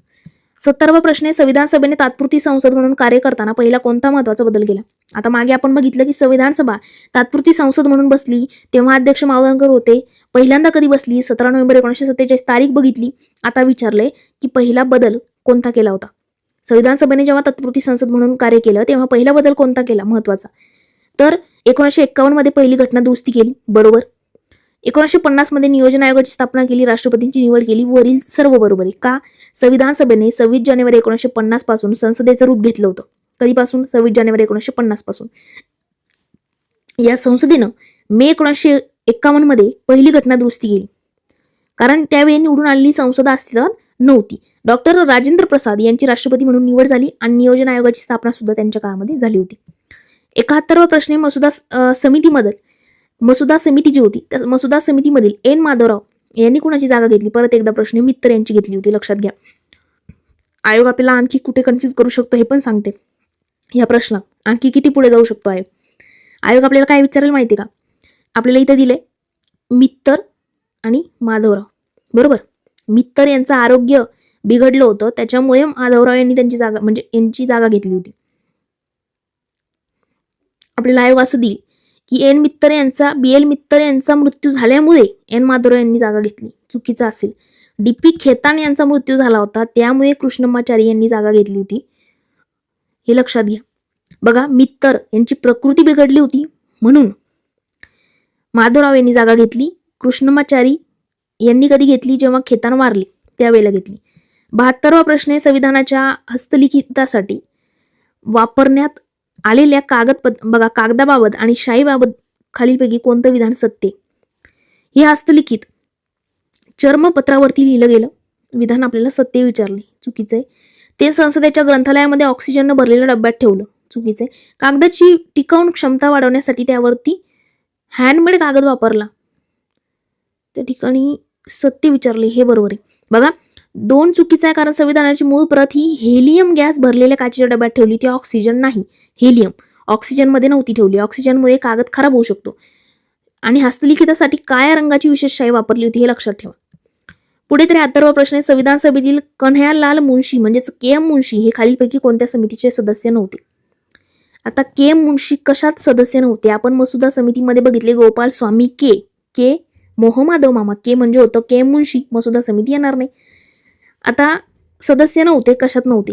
मसुदा समितीत होते, कार्यपद्धती नियम समितीमध्ये सुद्धा होते, सुकाणू समितीमध्ये सुद्धा होते सदस्य, आणि संघराज्य अधिकार समिती याच्यात नव्हते. संघराज्य अधिकार समितीमध्ये बघा, KM मुंशी हे मसुदा समितीचे सदस्य होते, तसेच ते सभेच्या अंतर्गत कामकाजाच्या समित्यामध्ये सुद्धा होते. संघराज्य अधिकार समिती आणि संघराज्य घटना समिती या दोन्हींचे अध्यक्ष जवाहरलाल नेहरू होते आणि मुंशी त्या समितीचे सदस्य नव्हते, हे लक्षात ठेवा.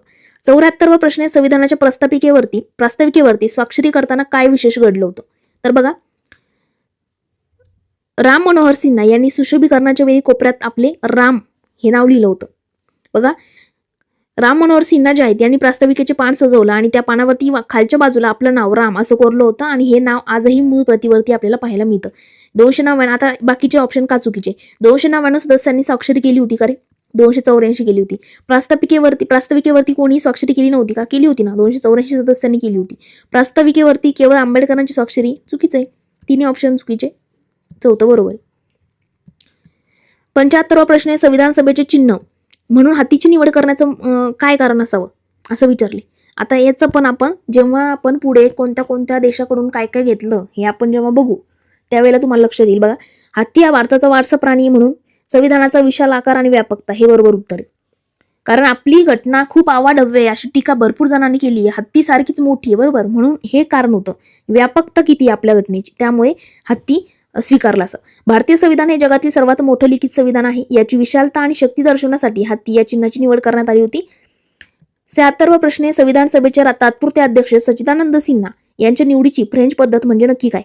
आता बघा, आपण काय बघितलं, संविधान सभेचे हंगामी अध्यक्ष म्हणजे तात्पुरते अध्यक्ष म्हणून डॉक्टर सच्चिदानंद सिन्हा यांची फ्रेंच कार्यपद्धतीनुसार नियुक्ती करण्यात आली होती, ज्येष्ठतम सदस्य म्हणून, म्हणजे त्या याच्यातले सगळ्यात ज्येष्ठ असणार, आणि त्यांचं नाव सुचवलं होतं JB कृपलानी यांनी. हे आपण सगळं मागे बघितलं. आता याच्यात ऑप्शनमध्ये आपण बघू, सर्व सदस्यांच्या मतदानाने निवड का? नाही.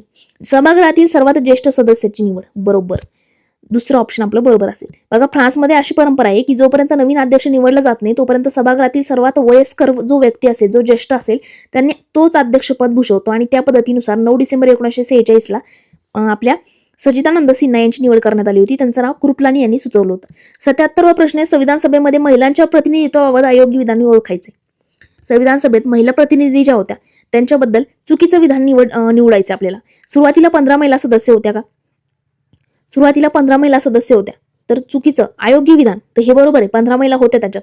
फाळीनंतर ही संख्या 9 वर आली का? बरोबर. विजयलक्ष्मी पंडित या एकमेव महिला सदस्य होत्या ज्यांनी मसुदा समितीवरती कार्य केलं, चुकीचं आहे. सरोजिनी नायडू या देखील संविधान सभेमध्ये होत्या, बरोबर. बघा, 3 चुकीचे, कारण मसुदा समितीवरती एकही महिला सदस्य नव्हती. आपल्याला इथं मसुदा समितीवरती कार्य केलं विजयलक्ष्मी पंडित यांनी सांगितलं, आत्ताच सांगितलं आपण. मसुदा समितीमध्ये 7 सदस्य होते, डॉक्टर आंबेडकर अध्यक्ष होते, गोपाल स्वामी के मोहमाधव म्हणून बाकी सगळ्यांची नावं सुद्धा सांगितली तुम्हाला 6 सदस्यांची, आणि 7वे आहेत आंबेडकर. तर एकही महिला सदस्य नव्हती. मसुदा समितीमध्ये 7 पुरुष होते. इतर माहिती विजयलक्ष्मी पंडित या संविधान सभेच्या सदस्य होत्या, परंतु मसुदा समितीच्या सदस्य नव्हत्या. 78वा प्रश्न आहे, राज्यघटनेच्या हिंदी आवृत्तीबाबत योग्य विधान ओळखायचे. पहिले ही आवृत्ती 58व्या घटना दुरुस्ती कायदा 1987 द्वारे अधिकृत करण्यात आली. यस, आपण आत्ताच वरती घटना दुरुस्ती बघितली. याचे सुलेखन वसंत कृष्ण वैद्य. यस, हिंदीचं वसंत वैद्य यांचं नाव. सुशोभीकरण नंदलाल बोस. बरोबर, सगळे बरोबर. संविधानाची ही मूळ प्रत इंग्रजीमध्ये होती. 1987 मध्ये संविधानामध्ये कलम 394 जोडून राष्ट्रपतींनी हिंदी अनुवाद प्रसिद्ध करण्याचा अधिकार दिला आणि वसंत कृष्ण वैद्य यांनी ही प्रत हस्ताक्षरात त्यांच्या लिहिली होती. 79वा प्रश्न आहे की संविधान सभा ही पूर्णतः सार्वभौम नव्हती असं टीकाकार का म्हणतात? आपली संविधान सभा ही पूर्णतः, आता वरती आपण 2 शब्द बघितले होते आणि त्या 2 शब्दावरती मी सांगितलं तो प्रश्न येईल. क्रिप्स योजना बघितली आणि कॅबिनेट मिशन. कोणत्या याच्यानुसार काय म्हटलं गेलं होतं आता मला कमेंट सेक्शन मध्ये कळवा. बघा, पूर्णतः सार्वभौम नव्हती असं टीकाकार का म्हणतात? कारण तिची स्थापना ब्रिटिशांच्या कॅबिनेट मिशन योजनेनुसार झाली. बरोबर. कारण तिचे सदस्य प्रत्यक्ष जनतेने निवडलेले नव्हते. बरोबर. कारण तिच्या बैठका घेण्यासाठी ब्रिटिश व्हाईसरॉयची परवानगी लागायची. बरोबर. बघा, 4ही ऑप्शन बरोबर आहे. टीकाकारांच्या मते सभा ब्रिटिशांच्या परवानगीने भरली होती आणि ती प्रौढ मतदानावरती आधारित नव्हती, म्हणून ती पूर्णतः सार्वभौम किंवा प्रातिनिधिक नव्हती. मात्र 1947च्या कायद्याने नंतर हे सगळं बंधन दूर झालं आणि 3 मोठे बदल झाले ते आपण बघितले. 80वा प्रश्न आहे, संविधानाच्या हस्तलिखित प्रतीच्या 22 भागांपैकी कोणत्या भागामध्ये विजयी होऊन परतणारे भगवान राम यांचं चित्र आहे? जे 22 भाग आहेत त्यामध्ये कोणत्या भागात, 22 भागामध्ये कोणत्या भागात भगवान राम यांचं विजयी होऊन परतणारं चित्र आहे? 3ऱ्या भागात, मूलभूत हक्कामध्ये. बघा, मूलभूत हक्कांच्या सुरुवातीला भाग 3 आपला मूलभूत हक्क आहे, कलम 12 ते 35. यामध्ये राम, लक्ष्मण आणि सीता यांचं चित्र आहे. हे चित्र हक्कांच्या संरक्षणाचं प्रतीक मानलं जातं. तसेच भाग 4च्या सुरुवातीला भगवान श्रीकृष्णाने अर्जुनाला दिलेले गीतोपदेशाचे चित्र आहे. 3 मध्ये रामाचं आहे, 4थ्यामध्ये श्रीकृष्ण आहेत. 41वा आहे, संविधान सभेने संविधान पूर्ण करण्यासाठी घेतलेल्या एकूण 11 सत्रांपैकी शेवटचं सत्र कधी पार पडलं? याच्यावरती आपण मुलं कन्फ्युज होतात. आपण बघितलं 9 डिसेंबर 1946ला आपली पहिली बैठक पार पडली आणि तिथून पुढे 11 म्हणजे तिथून पुढे 10 झाल्या आणि ही 11वी. आणि जर 24 जानेवारी 1950 ची पण बैठक पकडल्या गेली तर 12 सत्र पूर्ण होतात. आता आपण इथे कसं एलिमिनेशन मेथड वापरू शकतो? 24 जानेवारी कट होईल. का कट होईल? शेवटचं सत्र 24 जानेवारीला पार पडलं का नाही, ती जर पकडल्या गेलं तर 12 सत्र कंप्लीट होतील. त्यानंतर पुढे हे बघा, 26 नोव्हेंबर 1949 येणार नाही, कारण त्या दिवशी तर स्वीकृत झाली होती आणि 26 जानेवारीला अंमलबजावणी झाली. त्यामुळे 14 ते 26 नोव्हेंबर 1949 त्याचं योग्य उत्तर असेल. संविधानाच्या निर्मितीसाठी एकूण 11 सत्र झाली. 11वे सत्र 14 ते 26 नोव्हेंबर 1949 या काळात झालं. याच सत्राच्या शेवटच्या दिवशी संविधान स्वीकृत करण्यात आलं.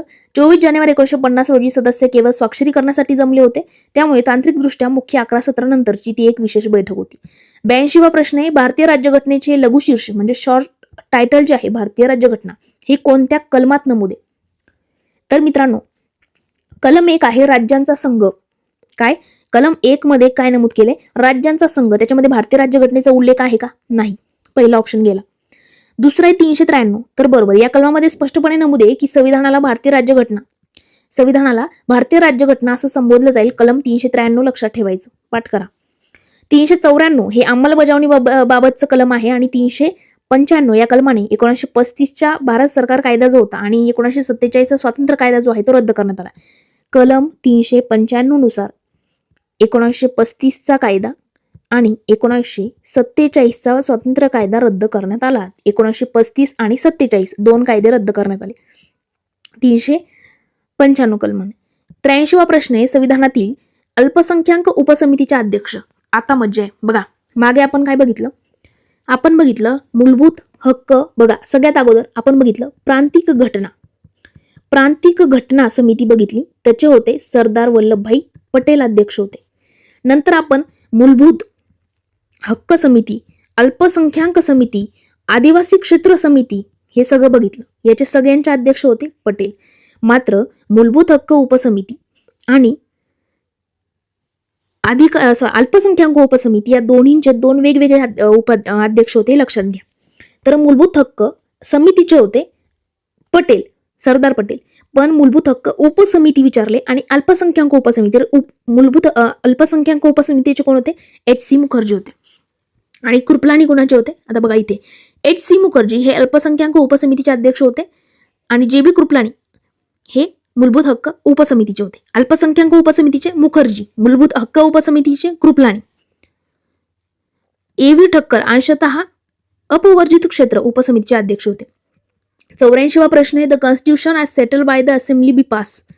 हा ऐतिहासिक ठराव कधी संमत झाला? तर हा 26 नोव्हेंबर 1949ला. डॉक्टर आंबेडकरांनी 17 नोव्हेंबर 1949 रोजी हा ठराव मांडला. 26 नोव्हेंबरला तो संमत झाला, म्हणूनच हा दिवस संविधान दिन म्हणून साजरा केला जातो. 85वा प्रश्न आहे, संविधान सभेवरती टीका करताना ती सार्वभौम संस्था नव्हती असा आरोप करणाऱ्यांचे मुख्य कारण काय होते? कारण मित्रांनो, तिची निर्मिती ब्रिटिशांच्या प्रस्तावातून झाली. आताच वरती आपण बघितलं की टीकाकारांचा असा दावा होता, संस्था ब्रिटिशांच्या कॅबिनेट मिशन प्लॅननुसार जन्माला आली होती, त्यामुळे पूर्णतः स्वतंत्र किंवा सार्वभौमती नव्हती. मात्र 1947च्या स्वतंत्र कायद्याने सभेला पूर्ण सार्वभौमत्व दिलं गेलं आणि ब्रिटिशांचे कायदे रद्द करण्याचा अधिकार सुद्धा दिला गेला. प्रश्न 86वा आहे, मूळ हस्तलिखित राज्यघटनेच्या पानांची सजावट करताना टिपू सुलतान आणि राणी लक्ष्मीबाई यांचं चित्र कोणत्या भागात आहे? आता काय बघितलं, तिसरा भाग जो आहे मूलभूत हक्क, त्या ठिकाणी श्रीरामाचे यश मिळाल्यानंतर परतून येण्याचं चित्र आहे. चौथ्या भागामध्ये श्रीकृष्ण अर्जुनाला गीता देतोय ते चित्र आहे. आणि आता विचारले की टिपू सुलतान आणि राणी लक्ष्मीबाई यांचं चित्र कोणत्या भागात आहे? तर मित्रांनो, यांचं चित्र भाग 16 विशिष्ट तरतुदीमध्ये आहे. नंदलाल बोस यांनी भारतीय इतिहासातील महान योद्धांची चित्र रेखाटलेली आहेत. भाग 14 मध्ये अकबर, तर भाग 16 मध्ये टिपू सुलतान आणि झाशीची राणी. काय? भाग 14 मध्ये अकबर, भाग 16 मध्ये टिपू सुलतान आणि झाशीच्या राणीचा त्या ठिकाणी चित्र जे आहे ते रेखाटलेलं आहे. आणि ही चित्रे भारताच्या गौरवशाली इतिहासाची साक्ष देतात. 87वा प्रश्न आहे, संविधानाचा मसुदा तयार करण्यासाठी एकूण किती कालावधी लागला? संविधानाचा मसुदा जो तयार झाला त्याला किती कालावधी लागला? आपण बघितलं होतं 6 महिन्यापेक्षा कमी कालावधी लागलेला आहे. म्हणजे किती दिवस होते मागे ते पण सांगितलं होतं, 141. मसुदा समितीची स्थापना 29 ऑगस्ट 1947 तारीख लक्षात ठेवा. आपला मसुदा तयार करण्याचं काम 6 महिन्यांपेक्षा कमी म्हणजे 141 दिवस काळात पूर्ण केलं आणि फेब्रुवारी 1948ला तो प्रसिद्ध झाला होता. 48वा प्रश्न आहे, 24 जानेवारी 1950 रोजी संविधान सभेने खालीलपैकी कोणतं महत्वाचं कार्य केलं नव्हतं? काय विचारलं? 24 जानेवारीला परत एकदा तारीख आली बघा, 24 जानेवारी 1950 कोणतं कार्य केलं नाही संविधान सभेने? ट्रिपल आर कार्य केले, राष्ट्रगीत स्वीकारले, राष्ट्रगानाचा पण स्वीकार केला, राष्ट्रपतीची पण निवड केली. पंचायत राज व्यवस्थेचा मात्र स्वीकार तेव्हा केला नाही, कारण ट्रिपल आर मध्ये हे येत नाही. पंचायत राज व्यवस्थेला घटनात्मक दर्जा खूप उशिरा म्हणजे 1992च्या 73व्या घटना दुरुस्ती मिळाला. 24 जानेवारी 1950 ही सभेची अंतिम बैठक होती. त्यामध्ये राष्ट्रगीत, राष्ट्रगान आणि राष्ट्रपतींची निवड हे 3 प्रमुख निर्णय झाले होते. 89वा प्रश्न आहे, संविधानाचे इटालिक शैलीतील सुलेखन कुणी केलं? त्याचं उत्तर आहे प्रेम बिहारी रायजादा यांनी. मूळ इंग्रजी घटना प्रवाही इटालिक शैलीमध्ये स्वहस्ते लिहिली होती आणि वसंत वैद्य यांनी हिंदी. लक्षात ठेवा. 90वा प्रश्न आहे, संविधान सभेचे मुख्य मसुदाकार म्हणून S.N. मुखर्जी यांची नेमणूक कोणी केली होती? काय? मुख्य मसुदाकार जे आहेत म्हणजे चीफ ड्राफ्ट्समन म्हणून S.N. मुखर्जी यांची निवड कुणी केली? प्रश्न विचारलाय. संविधान सभेचे सभा सचिवालय. S.N. मुखर्जी यांची नेमणूक संविधान सभेच्या सचिवालयाद्वारे करण्यात आली होती आणि अत्यंत क्लिष्ट अशा घटनात्मक तरतुदींना कायदेशीर भाषेचे स्वरूप त्या ठिकाणी दिले गेले होते. 91वा प्रश्न आहे, संविधान सभेने संमत केलेल्या राष्ट्रीय ध्वजाच्या ठरावामध्ये चक्राचा रंग कोणता निश्चित केला? काय? संविधान सभेने संमत केलेला जो राष्ट्रीय ध्वज होता आपला, त्यामध्ये चक्राचा रंग, जो चक्र आहे त्याचा रंग कोणता निश्चित केला? तर गडद निळा. स्पष्टीकरण 22 जुलै 1947 रोजी स्वीकृत करण्यात आलेल्या राष्ट्रध्वजाच्या मधल्या पांढऱ्या पट्ट्यावरती गडद निळ्या रंगाचा अशोक चक्र आहे, त्याला 24 आरे आहेत जे आपण आता कंटिन्यू बघत असतो. प्रश्न 92 आहे, संविधानाच्या मूळ प्रतीमध्ये मसुदा समितीच्या सदस्यांची नावं कोणत्या पानावरती आहेत? इंटरेस्टिंग प्रश्न आहे ना. मसुदा समिती बघितली, तिची म्हणजे तारीख बघितली, 7 सदस्य कोण बघितले, अध्यक्ष बघितले, कोण होते कोण नव्हते ते बघितले, किती वाचन झालं, कधी कधी मसुदा दिला, अंतिम वाचन कधी झालं, सगळ्या गोष्टी बघितल्या. आता विचारलंय की मसुदा समितीच्या सदस्यांची नावं कोणत्या पानावर आहे? तर मित्रांनो, मसुद्याच्या सुरुवातीलाच त्यांची नावं आहेत. मसुदा समितीनं तयार केलेल्या अहवालाच्या सुरुवातीला 7ही सदस्यांची स्वाक्षरी आणि नावं दिलेली आहेत. संविधान सभेने घटना निर्मितीचा खर्च 64 लाख रुपये केला. या संदर्भात एकूण किती देशांच्या घटनांचा संदर्भ घेतला होता? तर 60. एकूण 60 देशांचा संदर्भ घेतला होता, लक्षात ठेवायचं. 94वा प्रश्न आहे, संविधान सभा ही पूर्णतः हिंदूंची आहे असं टीकास्त्र कोणी सोडलं होतं? तर लॉर्ड विस्काउंट यांनी म्हटलं होतं पूर्णतः हिंदूंची सभा आहे. यांनी सभेला अ बॉडी ऑफ हिंदूज असं म्हटलं होतं. केवळ एका मोठ्या समुदायाचा प्रतिनिधी आहे असं म्हटलं होतं. 95वा प्रश्न आहे की भारताच्या मूळ राज्यघटनेमध्ये 22 भाग होते, सध्या ही संख्या 25 मानली जाते. हा बदल प्रामुख्याने कशामुळे झाला? मित्रांनो, नवीन उपभाग जोडले गेले होते. 4A, 9A आणि 14A कशा संदर्भात आहे? मूळ 22 भागामध्ये नवीन घटना दुरुस्त्याद्वारे 4A मूलभूत कर्तव्य, 9A नगरपालिका आणि त्या ठिकाणी 14 एक सेकंद हे बघा, अगोदर 22 होते आणि नंतर 25 झाले. हे कशामुळे? 4A जोडल्या गेलं मूलभूत कर्तव्य, 9A जोडल्या गेलं नगरपालिका, 9B सहकारी संस्था आणि 14A न्यायाधिकरण हे भाग जोडले गेले, त्यामुळे तांत्रिकदृष्ट्या भागांची संख्या 25 झाली. 96वा प्रश्न आहे की संविधान सभेचे सचिव HVR अय्यंगार यांच्याबद्दल योग्य विधान निवडायचे. तर मित्रांनो, ते मुख्य प्रशासकीय अधिकारी होते. बघा, मसुदा समितीचे सदस्य होते. आता काय काय प्रश्न आहे आपल्याला? HVR अय्यंगार योग्य विधान विचारले, मसुदा समितीचे सदस्य होते, चूक. त्यानंतर त्यांनी संविधानाची हिंदी भाषांतर केलं का रे, असं काही आपण वाचलं का आतापर्यंत? ते सभेचे उपाध्यक्ष होते का नाही? उपाध्यक्ष आपण बघितलं, HC VT दोघं होते. त्यानंतर पुढे ते होते मुख्य प्रशासकीय अधिकारी. HVR अय्यंगार हे संविधान सभेचे सेक्रेटरी होते. सभेचे रेकॉर्ड सांभाळणं आणि प्रशासकीय समन्वय साधणं हे त्यांचं मुख्य कार्य होतं. 97वा प्रश्न आहे की खालीलपैकी कोणत्या महान व्यक्तीची चित्र रेखाटणे संविधानाच्या मूळ प्रतीमध्ये आहे?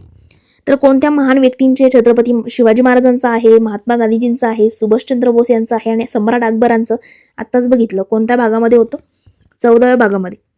पुढे स्पष्टीकरण बघा, नंदलाल बोस यांनी विविध त्यांची नावं पण इथे दिली. 98वा ऑगस्ट ऑफर बघा, ऑगस्ट ऑफर 1940 मध्ये ब्रिटिशांनी काय मान्य केलं? जी ऑगस्ट ऑफर होती 1940 ची, तेव्हा ब्रिटिशांनी काय मान्य केलं? मी तुम्हाला सांगितलं होतं. काय लक्षात ठेवायची ट्रिक सांगितली होती. काय ट्रिक होती? ऑगस्ट ऑफर 1940 ची. मुख्यतः हुशार मुलं जन्माला येतात असं ऐकून आपण. ऑगस्टमध्ये मुख्यतः हुशार मुलं जन्माला येतात. ऑगस्ट ऑफर आहे 1940 ची आणि मुख्यतः भारतीयांनी, म्हणजे घटना जी आहे भारताची ती मुख्यतः भारतीयांनीच तयार करावी हे तत्व ब्रिटिशांनी मान्य केलं होतं ऑगस्ट ऑफरद्वारे. लक्षात ठेवायचं. 1940च्या ऑगस्ट ऑफरमध्ये पहिल्यांदाच मान्य करण्यात आलं की घटना मुख्यतः भारतीयांनी बनवावी.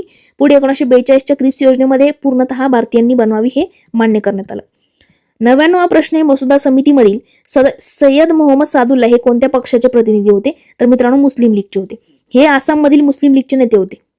मसुदा समितीमध्ये सर्वसमावेशकता असावी म्हणून मुस्लिम लीगच्या या सदस्याला स्थान देण्यात आलं. कोणत्या? सय्यद मोहम्मद सादुल्ला यांना. आजच्या आपल्या लेक्चरचा शेवटचा प्रश्न, संविधान सभा ही एक प्रकारे काँग्रेसच होती अशी टीका कुणी केली? तर मित्रांनो, हे बघा, ही टीका कुणी केली हे आपण बघितलं. तो ग्रॅनविल ऑस्टिन यांनी केली. काय? संविधान सभा ही एक प्रकारे काँग्रेसच होती. ही टीका खालीलपैकी कोणत्या पुस्तकात आढळते असं विचारले? The Indian constitution. आणि कुणाचं येते? Cornerstone of nation. कुणाचे? ग्रॅनविल ऑस्टिन यांनी त्यांच्या पुस्तकामध्ये म्हटलं की संविधान सभा म्हणजे एकपक्षीय देशातील एकपक्षीय संस्था होती. ती सभा म्हणजे काँग्रेस आणि काँग्रेस म्हणजे भारत. या पद्धतीने आपला पहिला टॉपिक घटना निर्मिती, लक्षात घ्या, घटना निर्मिती या टॉपिकवरचे सगळे 100 क्वालिटी प्रश्न आणि त्याचं स्पष्टीकरण अगदी डिटेलमध्ये जवळपास आता 1.5 तास झालाय मी बोलतेय. 1.5 तासामध्ये टोटल 100 प्रश्न, कुठेही घाई केलेली नाहीये. एकदम डिटेलमध्ये प्रत्येक गोष्ट परत रिकॉल करून सांगितलेली आहे की तुमचं इथेच याच लेक्चरमध्ये अर्ध्या गोष्टी पाठ झाल्या पाहिजेत. काही ट्रिक्स वगैरे जेवढ्या माझ्याकडे असेल, निमॉनिक्स वगैरे सगळं तुम्हाला देत जाईल मी लेक्चरमध्ये. ज्या कुणाला ही बॅच कंटिन्यू करायची असेल, म्हणजे रंजन कोळंबे सरांच्या बुकमध्ये टॉपिक वाईज असेच 100 प्रश्न पर टॉपिकचे तुम्हाला होईल. काय? सपोज तुम्ही उद्या लायब्ररीमध्ये बसल्या, तर 4 जानेचा पेपर झाल्यानंतर तुम्ही मेन्सची तयारी करा किंवा 2026च्या प्री टार्गेट ठेवून तयारी करा.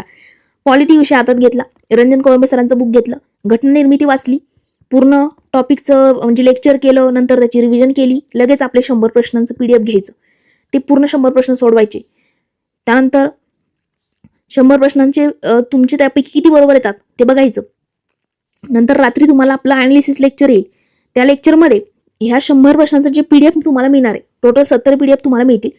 त्या PDF मध्ये तुम्हाला लक्षात येईल. आता सपोज तुम्ही त्याचे झेरॉक्स काढले, पहिलं PDF घेतला, आज त्याचे झेरॉक्स काढले, लगेच त्याचे पूर्ण प्रश्न सोडवायचे आणि आपल्या अनालिसिस लेक्चरमधून एक्स्ट्रा माहिती जी मिळते ती नोट डाऊन करायची बाकी लगेच.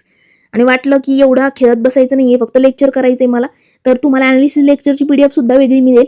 तुम्हाला हवं तर पैसे घालवायचे असेल तर तुम्ही दोन्हींचे पण वेगवेगळे काय करू शकतात, झेरॉक्स काढू शकतात. तर आज आपण इथेच थांबूया. ज्यांना कुणाला ही बॅच जॉईन करायची असेल, स्टार्टिंगला सगळी माहिती दिलेली आहे. ज्यांना कुणाला जॉईन करायची असेल ह्या नंबरवरती फक्त व्हॉट्सअप मेसेज त्या ठिकाणी करायचा आहे. या नंबरवरती व्हॉट्सअप मेसेज करायचा आहे. काय मेसेज करायचा आहे? बॅच जॉईन करायची असेल तर फक्त टॉपिक वाईज सिरीज म्हणून मेसेज करायचा आहे. टॉपिक वाईज सिरीज तुम्हाला त्या ठिकाणी QR दिला जाईल. तिथे तुम्ही फीस पे करायची. कोणता टप्पा जॉईन करायचा ते पण सांगायचंय. पहिल्या टप्प्यामध्ये फक्त PDF, दुसऱ्या टप्प्यामध्ये हे PDF मिळेल 100 प्रश्नांचं प्लस त्याचे स्पष्टीकरणाचं PDF. तिसऱ्या टप्प्यामध्ये तिन्ही पण सकाळी PDF, संध्याकाळी आणि लेक्चर नंतर स्पष्टीकरणाचं PDF. तर तिन्ही बॅचचे स्वरूप पण सांगितले. 299, 499, 999. ज्यांना कुणाला जॉईन करायची, जास्त प्रश्न वगैरे ज्यांना खरंच जॉईन करायची त्यांनी फक्त ज्यांना वाटते की हा यस फायदा होतोय, पहिला टॉपिक का डेमो दिलाय, अगोदर तुम्ही रंजन कोळंबे सरांच्या पुस्तकातून घटना निर्मिती वाचा. आपले 100 प्रश्न टेलिग्रामवरती ह्या पहिल्या टॉपिकचे पूर्ण PDF फ्री दिलेले. ते प्रश्न सोडवा, त्यातून आपलं एनालिसिस लेक्चर करा आणि मग तुम्हाला लक्षात येईल की पहिला टॉपिक आपला किती परफेक्ट झालाय. आणि मग तुम्ही या पद्धतीने जर बाकी सगळं पुस्तक केलं तर कोणत्या लेवलचा तुमचा अभ्यास होईल हे तुम्ही लक्षात घ्या. ज्यांना जॉईन करायचंय त्यांनी याच्यावरती मेसेज करायचा, टॉपिक वाईज सिरीज, बस. बाकी काही मेसेज करायचा नाही. तुम्हाला ग्रुप जी आपली बॅच आहे त्याचे लेक्चर डेली सेंड केले जातील आणि ग्रुपला जॉईन केलं जाईल. तर आज आपण इथेच थांबूया. Thank you so much.